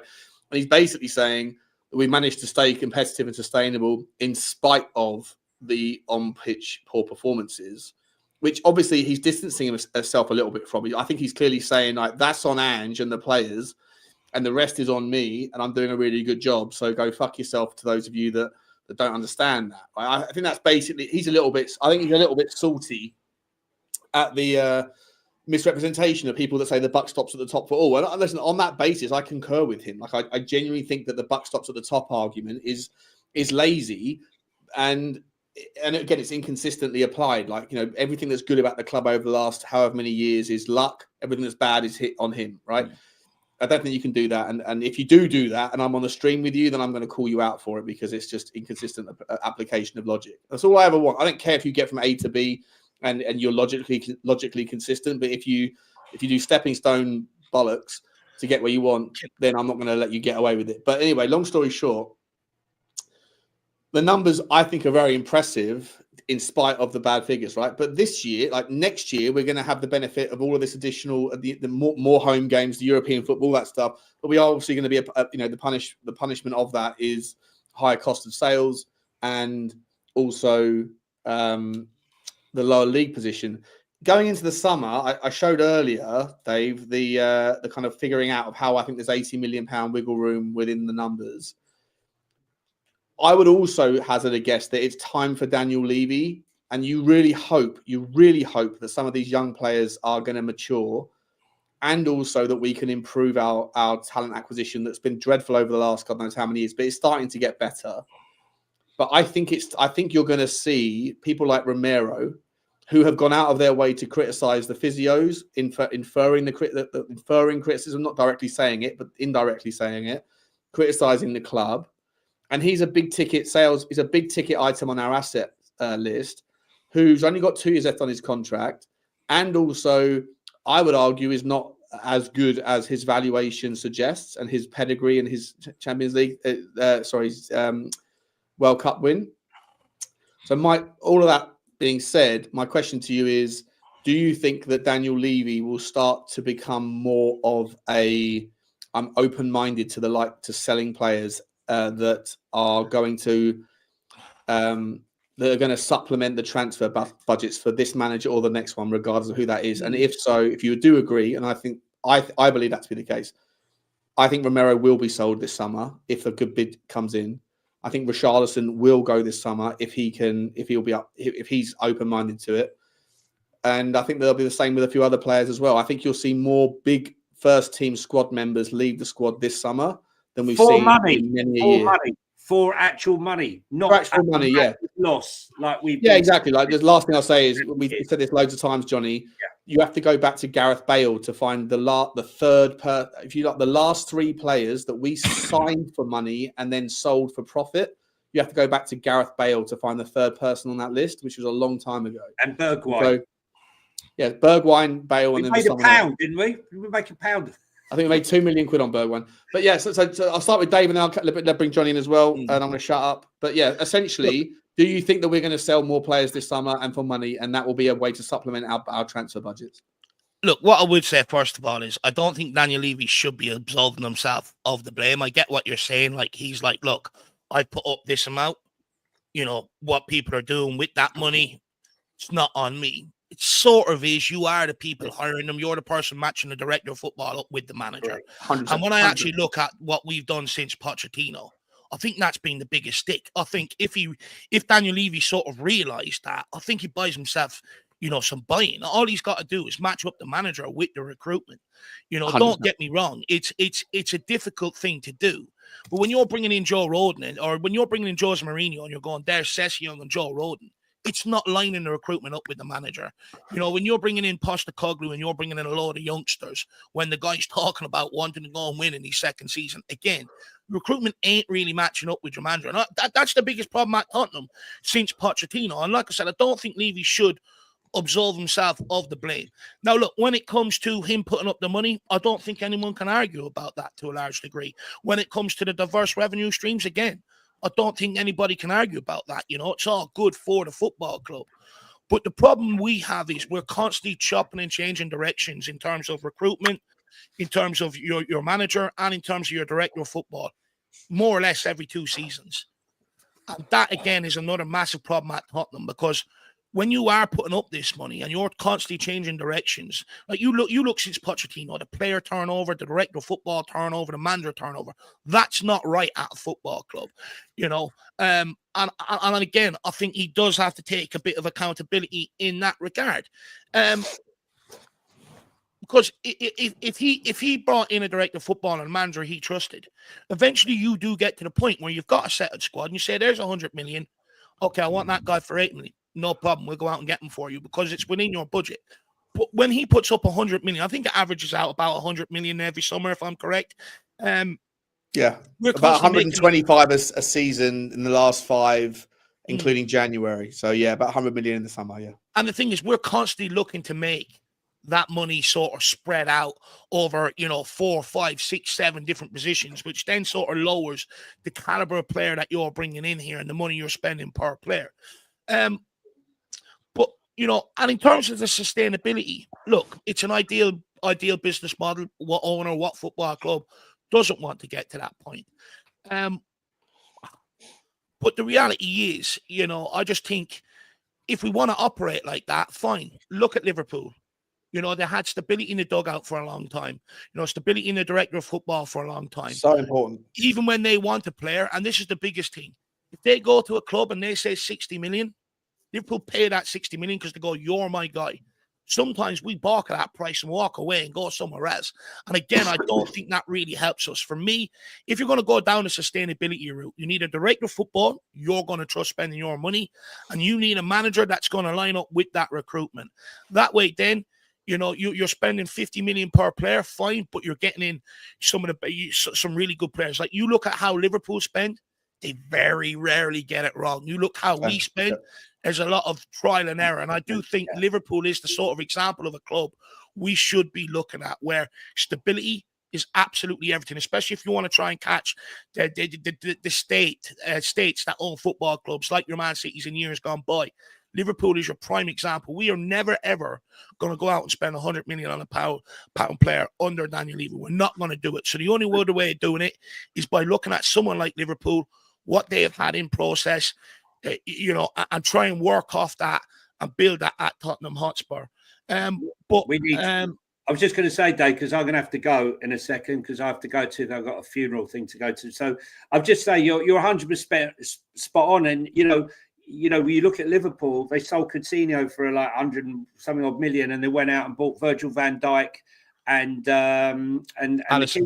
Maddison, right? Game changers, and we've always balked at signing the player and going for the lesser player.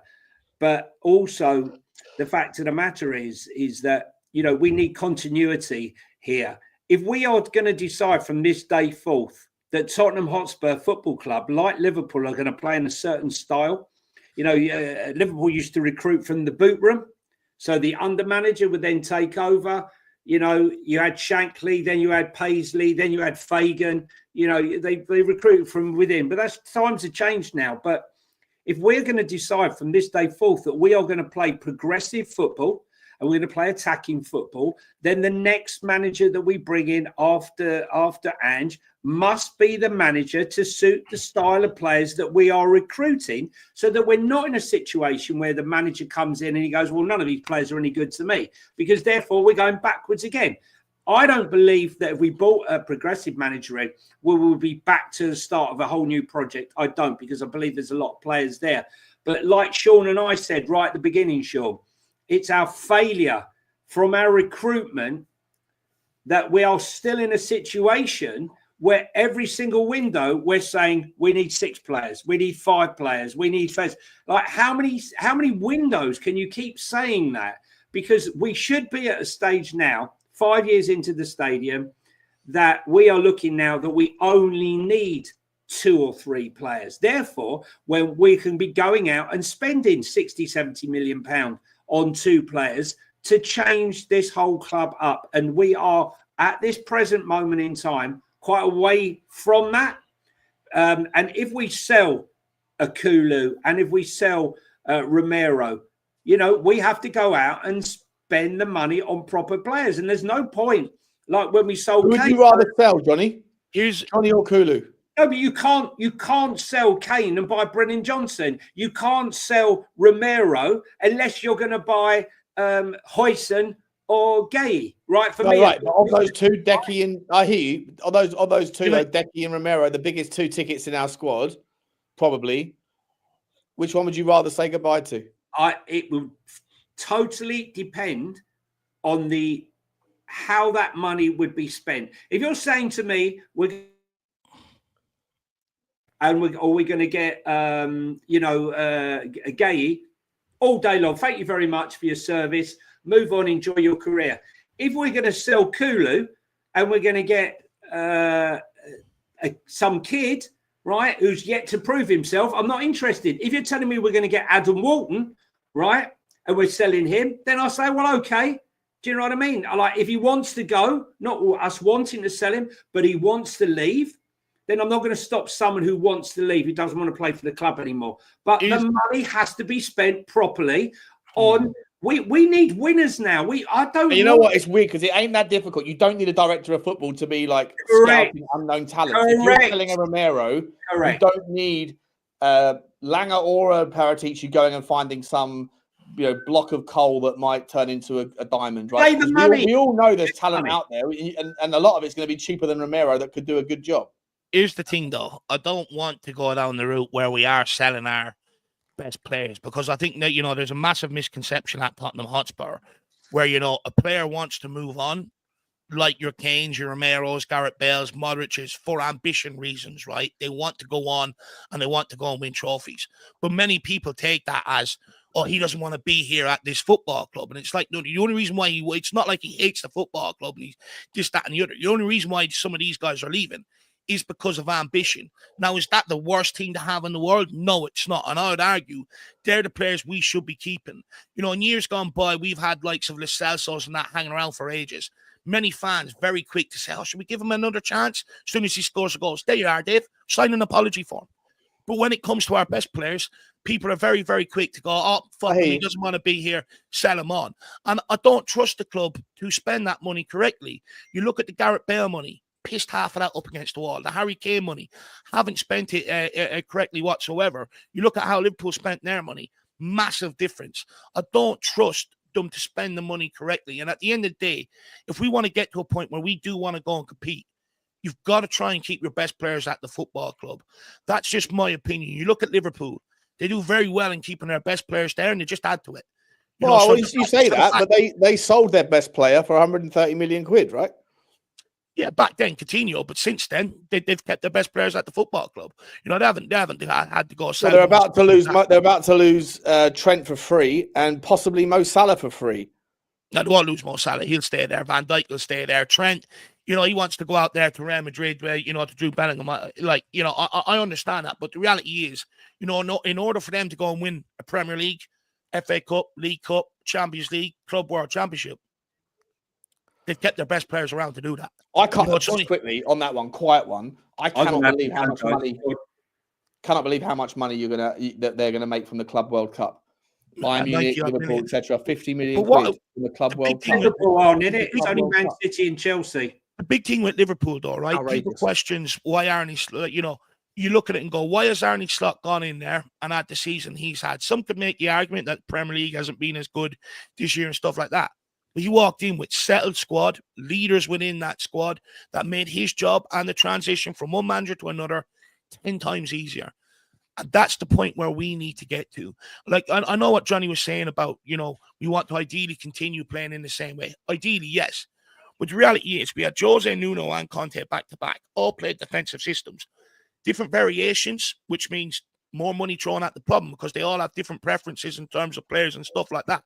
So even if you do continue on in attacking direction, yes, the manager will be able to use some of this squad, but he's still going to have his own preferences, his own players that he wants, etc., etc. And that's why I just think stability is so important, so that we can really get this squad, to a certain level. After that, once you've got, your stalwart in the back line, your stalwart in the midfield, and your stalwart up front, you can then maybe you can look at changing manager and stuff like that. But unless we get the squad to a certain point, we're going to keep going around in this direction. And from the outset, people looking at it, and we always go after the manager. The manager's one that's carried the can since Pochettino. Where's it gone? Want him to go? Would you though, Dave? When I hear him talk, he's not a man that inspires me to go into battle.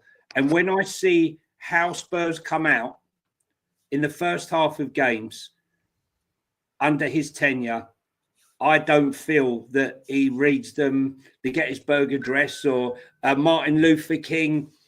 I have a dream, when he comes out of that stadium, because I don't see a team fired up. Even when we're desperate for it, I don't see us, I don't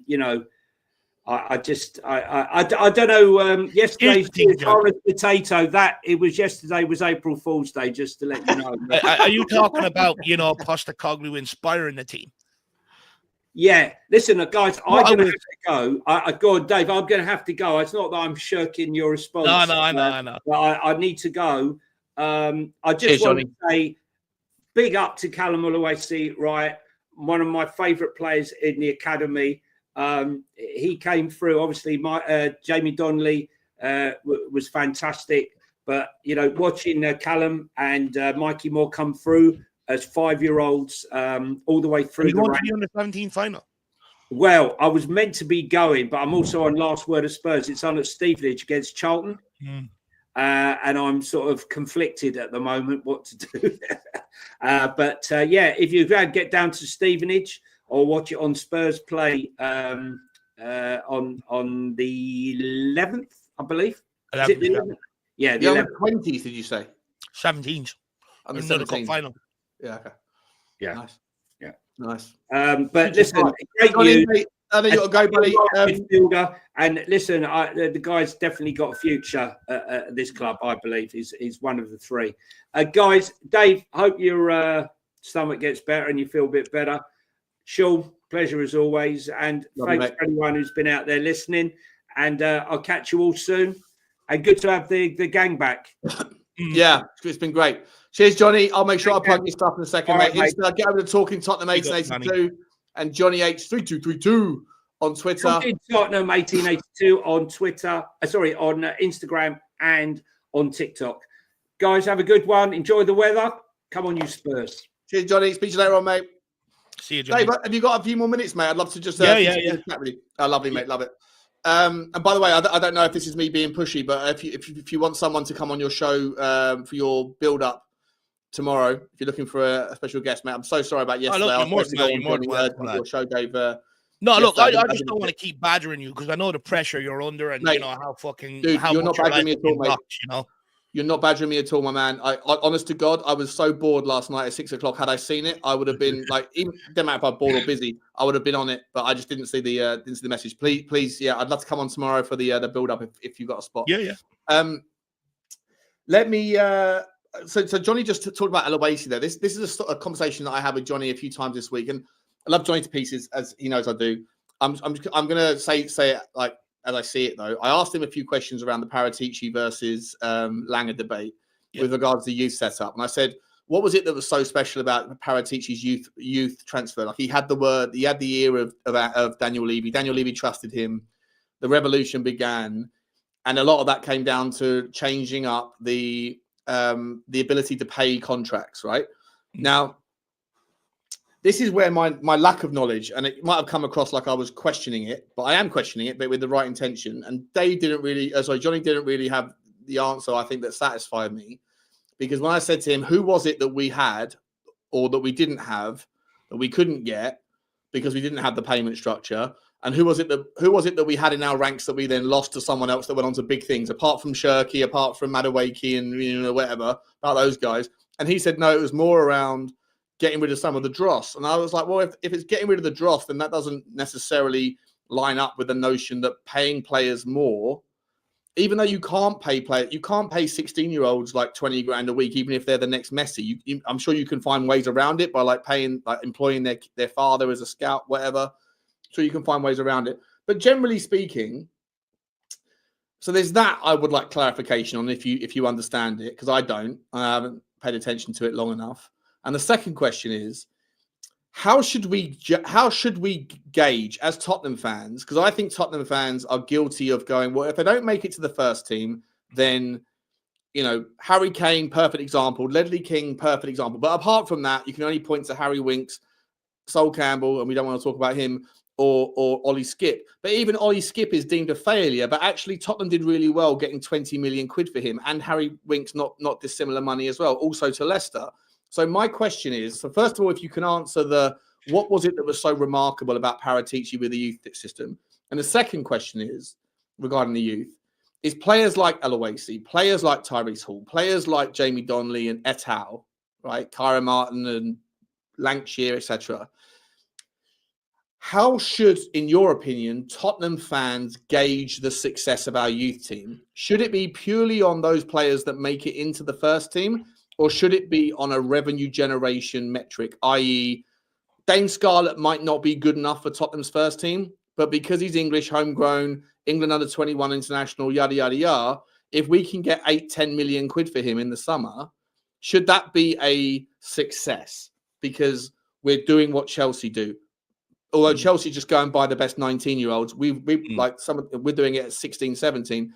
But should we be like allowing some success metrics to be based around not just access to the first team, but actually revenue generating metrics, if that makes sense?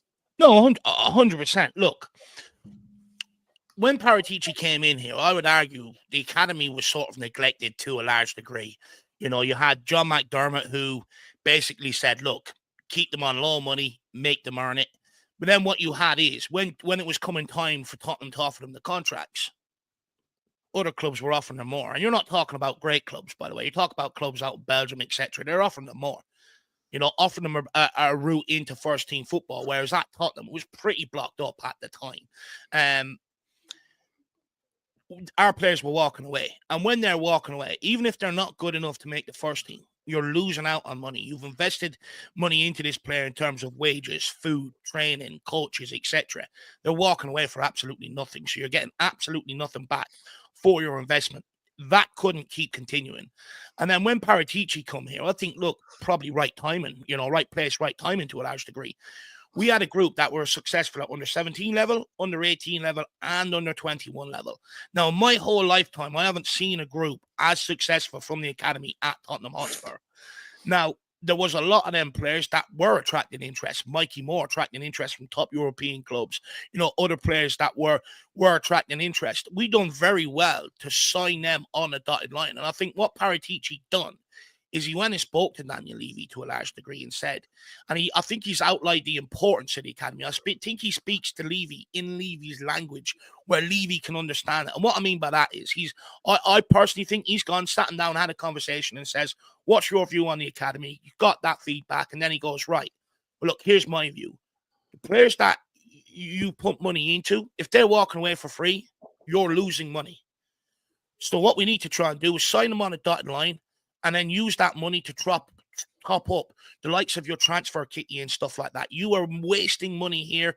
You are losing money here. And this is a way where we can start making it profitable for you. I think that's the big thing that Paratici has done with Daniel Levy. You even look at a lot of the youth recruitment that we've done, even some that haven't even stepped into the first team, stepped into the under 21s, into the under 18s, is because it's obviously been put to them. You can sell these guys on. That's the way you should be looking at the academy. Because I think before it was, we want them to produce a Champions League level player. If they don't care. Whereas I think, you look at the likes of Man City in years gone by. Look how, people moan about the amount of money they spend, but no one talks about the amount of money they've made from selling under 21 players. It tops up your even Pedro fucking Porro, right? Like Man City got 10 million, 15 million quid from us buying Pedro Porro from Sporting. Yeah. It's like no one talks about that shit. And like I said this I think it was last night's show, I said it. And I was like, you look at the numbers, Manchester City will, if they get away with the 115 if they get through the 115 charges, that's the end of their problems, right? They will never again ever come anywhere close to being in any problems, because now they are through that shit, that cloud over them, and now they have just a mechanism that's a well-oiled machine of if the player's ready to come into their system, great, right? And they haven't got to convince anyone to come to Manchester City.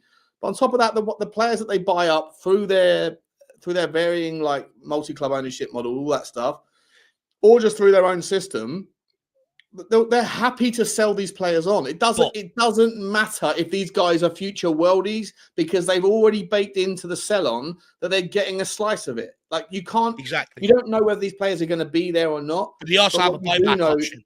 So if they do become very, very good, they're straight in there to bring them back. Very clever the way they operate. Yeah, exactly. So it's not just the sell-on fee; it's also the first right of refusal. Yeah, right. Same with that geezer who came in from Girona. Into their Savinho, or whatever it is, right? Savinho, is that his name? The winger? Oh, yeah. Right, but he's a player that came through their youth system, went out to their multi-club, and then they bought him back at pennies in the pound, because what's good for the goose is good for the gander. And like that system is insanely efficient. And that's why I also say that the only rhetoric for me why Scott Munn can provide value to Tottenham Hotspur is not because he knows how a fucking Olympic bike works. It's because he spent 5 years at the best system in the game, and he was part of that. But that only works if Tottenham go down the path of MCO.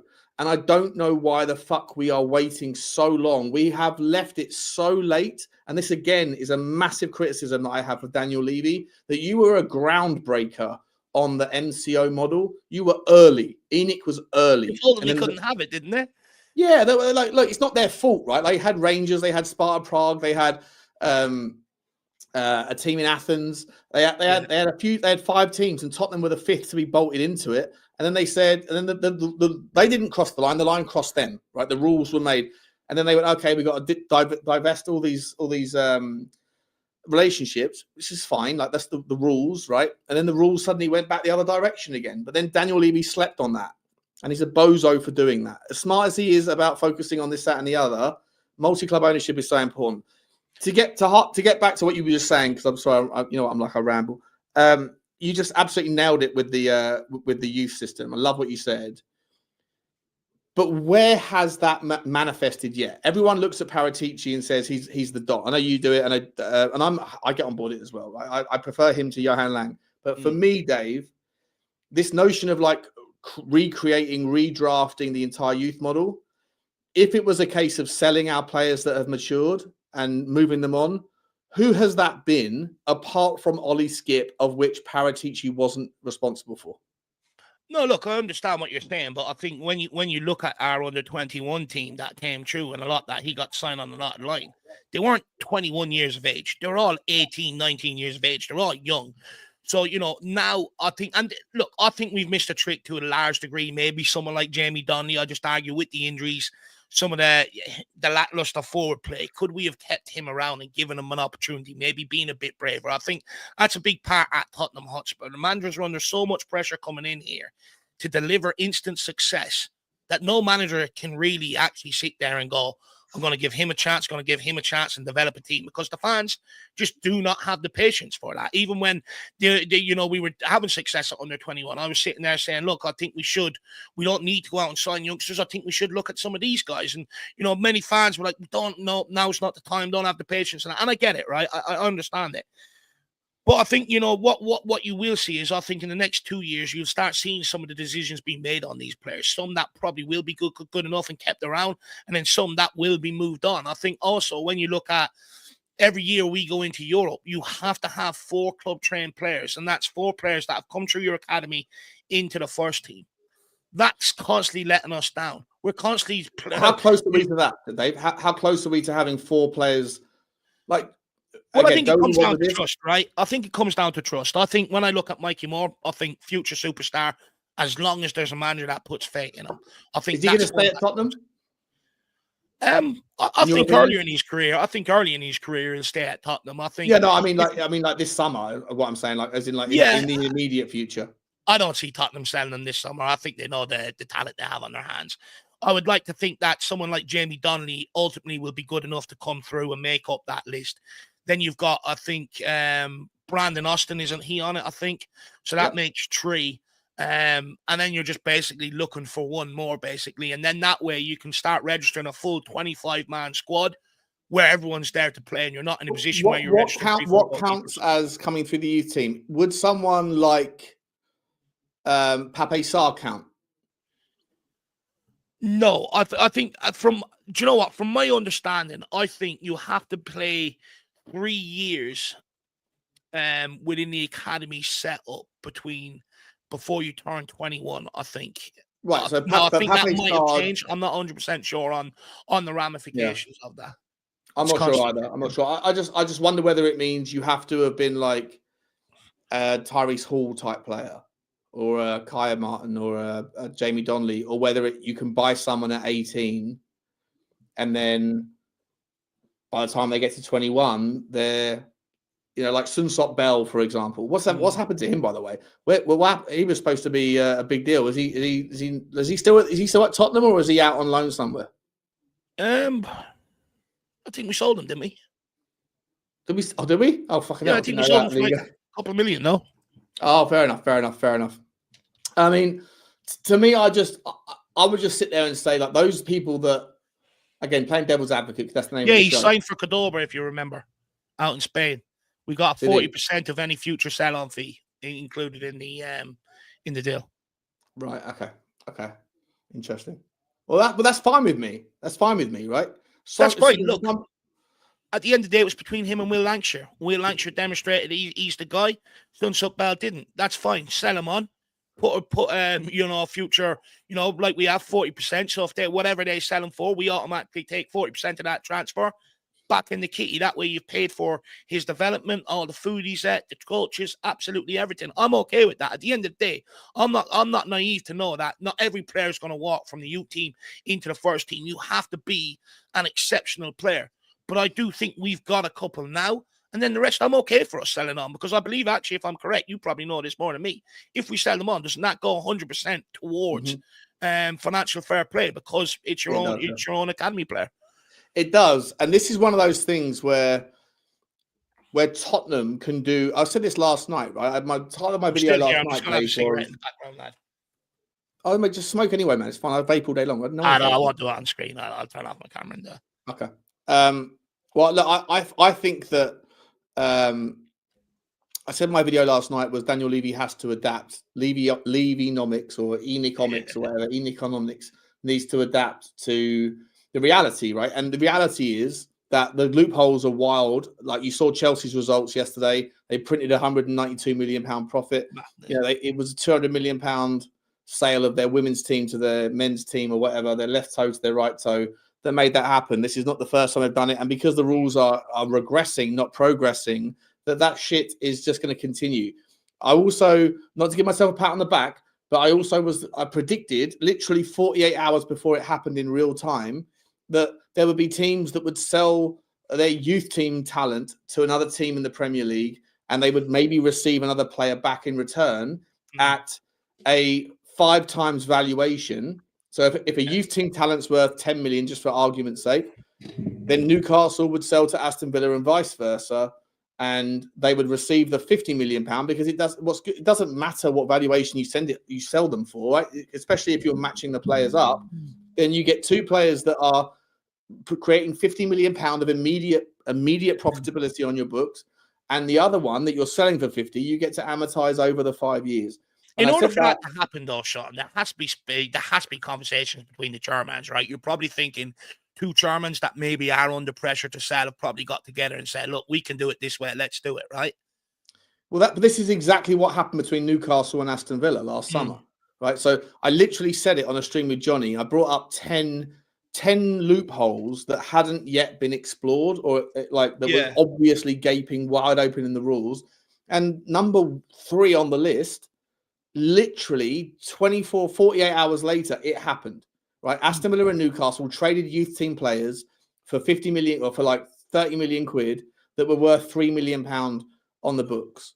And so they immediately got £30 million extra wiggle room, and they got to amortize the £30 million over the 5, 6, 7, whatever it was, year deal that they got. So it's a wonderful way to kind of to push numbers around the plate. And Daniel Levy needs to participate in that. Like, people think that I'll just defend him until he's long in the tooth. I don't. I criticize him for the multi-club ownership gap. I criticize him for the inability to participate in the dark arts. I criticize him wholeheartedly for his risk appetite. I think it's incredibly wrong for a football owner. There's so many things that I think he's a shit show at. But this whole thing where if you dare say that the numbers are not terrible, then you're not Levy out, and therefore you're a fucking arsehole. Like, anyone that thinks that, you're not my sort of person, right? So we feel the same. We feel the same. I agree. I don't want to be friends with you either. But guess what? I don't feel that way because of how you feel about Daniel Levy. I feel that way because of how you carry yourself as a person. If you want to get to B by jumping around the houses with your logical inconsistencies, have at it. I'm just not going to put up with it. But Daniel Levy needs to figure out a methodology to do that. And with this youth crop, Dave, we have the ability to do certain things that we're not currently doing. My question to you, mate, my final question, so we'll round off in 5 minutes if you want, is who of the youth team do you expect to be good enough to make it? And who of the youth team is good enough to sell? And what sort of money do you think you could realistically gather? And I know you're just speculating, but I'll let you go. Look, I've put down his name around for quite some time. I do believe he's a player that can make it. You even look what he's doing with Leyton Orient this year. You look at his goal against Man City. People go, that's fluke. Nope, I've seen him do that 2 or 3 times for the under-21s. You know, I think and I've always argued, as much as people banged on about Will Lancashire, I've always said it's Donnelly that's the catalyst of that team. And I do think he's one that I think if he doesn't make it at Tottenham, I think there needs to be a serious inquest on why. I think he's a superior talent. I think Mikey Moore is another one for sure. Therese Hall, I'm not really sure what's gone on with him this year to a large degree. You know, last season he had a fantastic campaign. This year, nowhere near it really. You know, a bit disappointing in that regard. Alfie Dorrington, I would have said, had a chance, but with the emergence of Voskovic out in Belgium, Ashley Phillips, you know, and his loan moves, I just wonder how far is Dorrington now behind them guys. He might be one you might see end up being sold and moved on. Ash Phillips? Josh Keeley, actually, just quickly. Josh Keeley is one that I think you will be sold this summer. Not good enough for Tottenham, but good enough for a profit? Not necessarily. I think... look, what I would say is I don't think Keeley's camp is too happy with the signing of Kinsky, and I feel like that's blocking his pathway. And as far as I'm aware, I think there's been a couple of clubs like Leon and that out scouting him this year, out at Leyton Orient games looking at him. So I would think maybe he might be one that you could see make a move in the summer, especially with the signing of Kinsky. And it now looks like we've got our 3 goalkeepers set. You'd probably move him. Alfie Whiteman as well. Moved on. Alfie Whiteman's contract's coming up in it, so he'll be let go this summer. I feel. I worry for him though. I worry will he get another chance somewhere, because he's only got a loan move out in Sweden under his belt. That's it, and a game under Jose Mourinho. So I worry about his sort of long-term future in the game. That guy's like, he spent the last 12 years just picking up 500,000, £2,000, whatever he's getting a week. He's on 10 grand, is he? 10 grand a week. Okay, so £500,000 a year. Cool, man. But if you're talented enough, deal, is it? It's great to spend 2 hours sort of catching out of the football club, though, lad. Like, again, that's just a waste of money at elite level, where every penny is absolutely crucial if you want to be successful. That's the sort of shit we need to wean out. You can't be just, giving money like that just because he's a good lad around the place. He's the club DJ and all that sort of shit. Do you know what I mean? That shit has to be moved on. Look, I would say... What about do you think Voskovic is first team ready? Do you know what? He's a very interesting one, Sean, because I think his only weakness in terms of adapting to the Premier League straight away is his pace. But I think he's got great football IQ, and I think I've always argued pace isn't everything. Don't get me wrong, at Premier League level, it helps. But I think if you can read the game, I think you put yourself in the right positions that can navigate not having the pace. But I think physically, And he's ready. he's 6'5" now, isn't he? 6'5" and still growing, by the way. Yeah. You know, so he's the Dan Burn type, right? I mean, look at what Eddie Howe's done with Dan Burn. I said this other day, and even Thomas Tuchel has like emulated it. All you got to do is from a corner kick. If you've got a corner kick taker that can put it on a specific spot 8 times out of 10, and Dan Burn knows where that spot is, and you start Dan Burn's run outside the box, then that like the tallest or best centre back or whatever, the best header of the ball from the opposition's perspective can't start there. They can't be outside the box, right? They can't. They have to be in the box. So a lot of them play zonal, so they're just going to be left standing still, and you're running at them. You're running at them. You've got to leap. Have the what's it called? Not the advantage, but you're running momentum. You know, when you're standing still and trying to compete for a ball, and you've got someone running at you jumping, you're going to lose out all day long. 100%, and especially when that guy knows where the ball's going to be and you don't. Right? It might be front post, it might be back post, whatever. Right, so you have the ability to juke left and right, and like with Vuskovic, strong in the air. He's even strong in the air with his foot, right? He's good with his feet as well. He's scoring overheads and everything. Exactly, right? So it's how you use the players. And that concerns me a little bit about Ange. But either way, so we're saying that Vuskovic is a keep. We're saying that Donley's a keep. We're saying that Mikey Moore's a keep. Yeah. Is there any, like Ash Phillips? What about him? He's a bit of a difficult one, you know, because I truly believe the reason why he was loaned out over Dorrington at the time is because Dorrington is more advanced on the ball than Ashley Phillips. You go back and watch the under-21 games when they were playing side by side, Dorrington was far superior in possession. But since then, I would argue, especially this season, you go and look at Ashley Phillips and look at the highlights. He has improved massively on the ball. He's now is it Sunderland or Stoke he's at? I think, is it Stoke or Sunderland? One of them. Stoke. You know, he's 6'4". He's picking up the ball now. He's shredding that ball into midfield. He's shredding it down the line. You know, he's improving on the ball. I think, again, he's one that has a massive chance. Again, but look, like all these youngsters, Sean, it literally comes down to a manager willing to take the risk, willing to, you know, say, look, you're a part of my first team plans. I'm going to look after you. I'm going to dip you in, take you out and stuff like that. But at Tottenham, what you're seeing is managers don't have that time. They're not afforded that time to a large degree because of the instant demands of the fans and the pressures from within the club. You know, we want you to achieve this. And that's why I truly believe you're not seeing a lot of the youngsters come true. You know, that's why we've neglected the problem in terms of 4 club-trained players when we've registered in European squads for quite some time. It's been neglected. But I would also argue, were the players there to make up their numbers? I'm not quite so sure, but I think now, 100%, and going forward, if we do this correctly, for the next 10 years, we shouldn't have that problem registering European squads because there's more than enough players here to be able to bring through 4. Here's another name for you, mate. This little fella. Scored on his debut. Scored within about 120 seconds of his debut, and what a goal it was. Okay, it was against Elfsborg, but is he a player you expect to see a little bit more from? Do you know what? I was surprised with the impact he's had against Salzburg. Look, don't get me wrong. I think, you know, he's a very talented player. If I remember correctly, was it the under-17s or under-18s final he played? I remember watching it with Jack, and I remember saying to Jack, you know, I think he's a supremely talented player. But I remember saying to Jack, you know, that there was something that he needed to do a bit more. I can't remember what it was. But again, you know, he's another player. You know, he's come on. You've given him his opportunity. He's made an impact. That warrants another opportunity. And that's all you can do. If they take their opportunities. Because for me, what I get sick of is you see a youngster sometimes come in and they don't really do anything out of the ordinary. They sort of just, I don't want to make a mistake. Whereas I actually think some of the youngsters we've got coming through, you actually want to see them make an impact.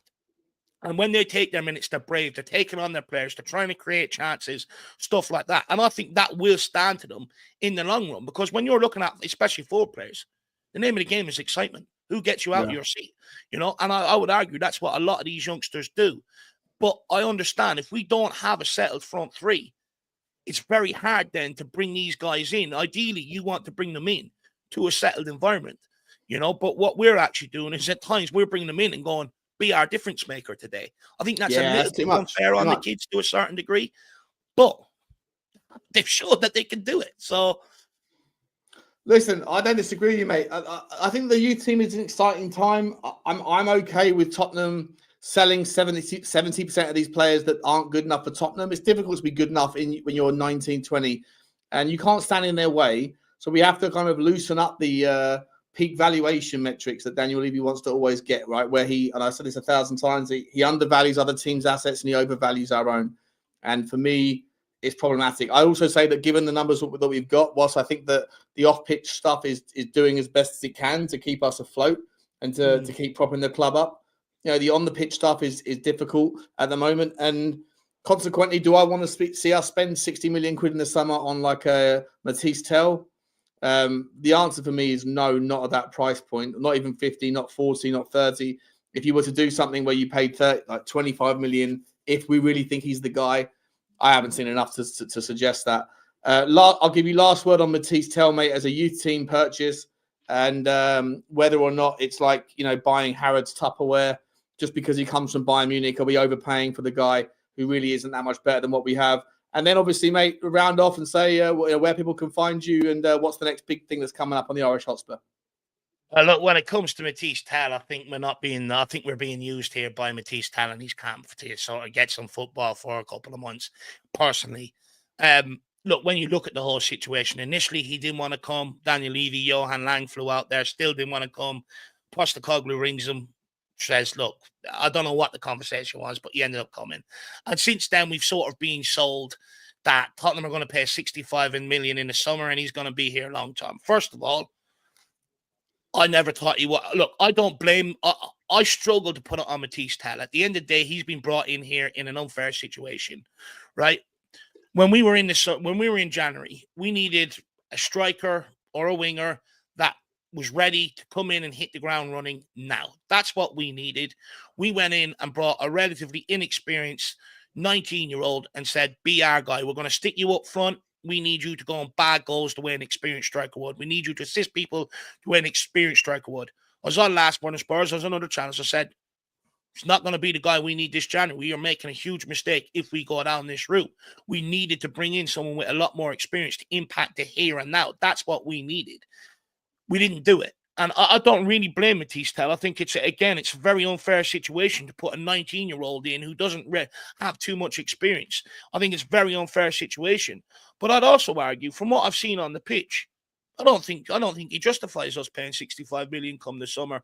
I think that 65 million should be used for an experienced player to come in and impact the here and now. That's big money we're talking about. That's not pittance. That's almost over half of Tottenham's transfer budget for the summer.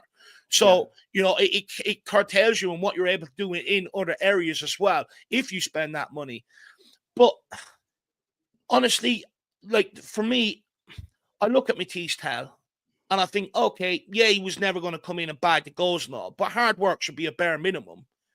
On the football pitch, he didn't embrace the press. He didn't embrace what Postecoglou was asking him to do. He was jogging around doing it half-hearted in the build-up to that second game against Vitesse Arnhem. There was a report that came out from Football London. With his, he came out into training with a lack of fucking aptitude or whatever it is, application and stuff like that, to the point where the coaches were pulling him out in front of everyone else to use him as an example. That sort of shit ain't good enough and certainly isn't 65 million work. You got to remember, this is a guy supposed to come here with a point to prove that he is good enough for first team football. So bare minimum should be hard work and breaking your bollocks in training. If you're not doing that for me, don't sign the guy. Honestly, I think the guy's on here on holiday. Not at all, or would you pay like a lesser fee for him? I wouldn't even pay a lesser fee, Sean. I wouldn't, honestly. Him, yeah? I think you look at last summer, and previous years, we've invested enough into younger players. In order to bring them younger players on, we need to bring in some players for the here and now. Players that they can look up to, players that they can guide to. You go and listen to the class of 91 at Man United. Alex Ferguson brought through a group of youngsters, but you listen to every single one of them. They all speak about they could go to Steve Bruce, Palisters, Robbo, players like that, getting nuggets of information, guidance, stuff like that. It's absolutely crucial for these younger players. And I think That's what we need to do this summer to really kick it on. I think if you're bringing in more players on top of more young players, eventually you are going to get to a point where it doesn't really matter what manager you have in and what they're trying to do. That naivety is going to come back to bite you on the football pitch. Like, as much as people want to praise Berghvall, and rightly so, he's also made a lot of mistakes this season that have hurt us on the football pitch. You go back to Newcastle earlier on in the season. You know, he should have arguably had 3 sendings off already, right? And you look at the Tottenham 2 games. He made them games for us harder than what they need to be. He scored the own goal in the first game, and in the second game, it was him that made that mistake. AZ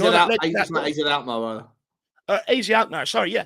It was him that made them mistakes leading to the goals. You know, he, as good as he's been, the naivety is also being shown up on the pitch, and also the people around him. The double-edged sword is what I'm trying to say. I hear you, mate. I hear you. And the people around him that are more senior, they don't really come across like leaders. I hear what you're saying, mate. Like, too many youth is great, but it feels like we're going from pillar to post here. We're pivoting too far. Like, just like with Ange Postecoglou, the pendulum swung too far. Now it needs to land here. With the youth-centric model, it's gone a little bit too far and needs to land here. And you do that by getting someone experienced in. Otherwise, what you're going to end up with is, like, you know, a bunch of 16-year-olds with fake IDs getting into an over-18s nightclub and then running around thinking that they can, or just running around look like headless chickens, excited by the prospect, but not really knowing how to behave in an adult environment. I hear you, mate. I hear you. Listen, lots to chew through, mate. You're always a fucking brilliant, mate. It's great to have you back on the Devil's Advocate, buddy. Hope you're feeling good, mate. And looking forward to getting on. If you want me, looking forward to getting on to Irish Hotspur tomorrow. Anything coming up on the Irish Hotspur today? I think we're just going to get ready for the big game tomorrow. I have to go and put the pre-match build-up questions together, go and record the predicted lineup, do the members preview, maybe 1 or 2 pre-records maybe as well. That will get done. But I don't think we're going to be live today, if I'm correct. Okay. Oh, actually, we will be live on Big Up later on doing a watch along. If people want to come over and watch that, it's up to you. But look, you know what? I've really enjoyed being. What game are you doing tonight on that one? I should actually know. I should actually know. Look, we're doing some game anyway. Whatever the best game is to watch, that's what we'll be doing. But I want to say, look, lad, it's fucking been great to have you back. I'm glad you found a way to be able to get back and do this. You know, I think, you know, with all the chaos around the community, I think it is nice to come here and, you know, listen to your points of views because, you know, I don't think you're in one camp or the other. I do think, you know, you're sort of flexible in terms of what you see.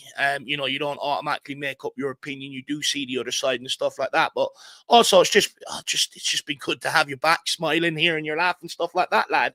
You know, so look, it's been good to be back on, and thanks very much again.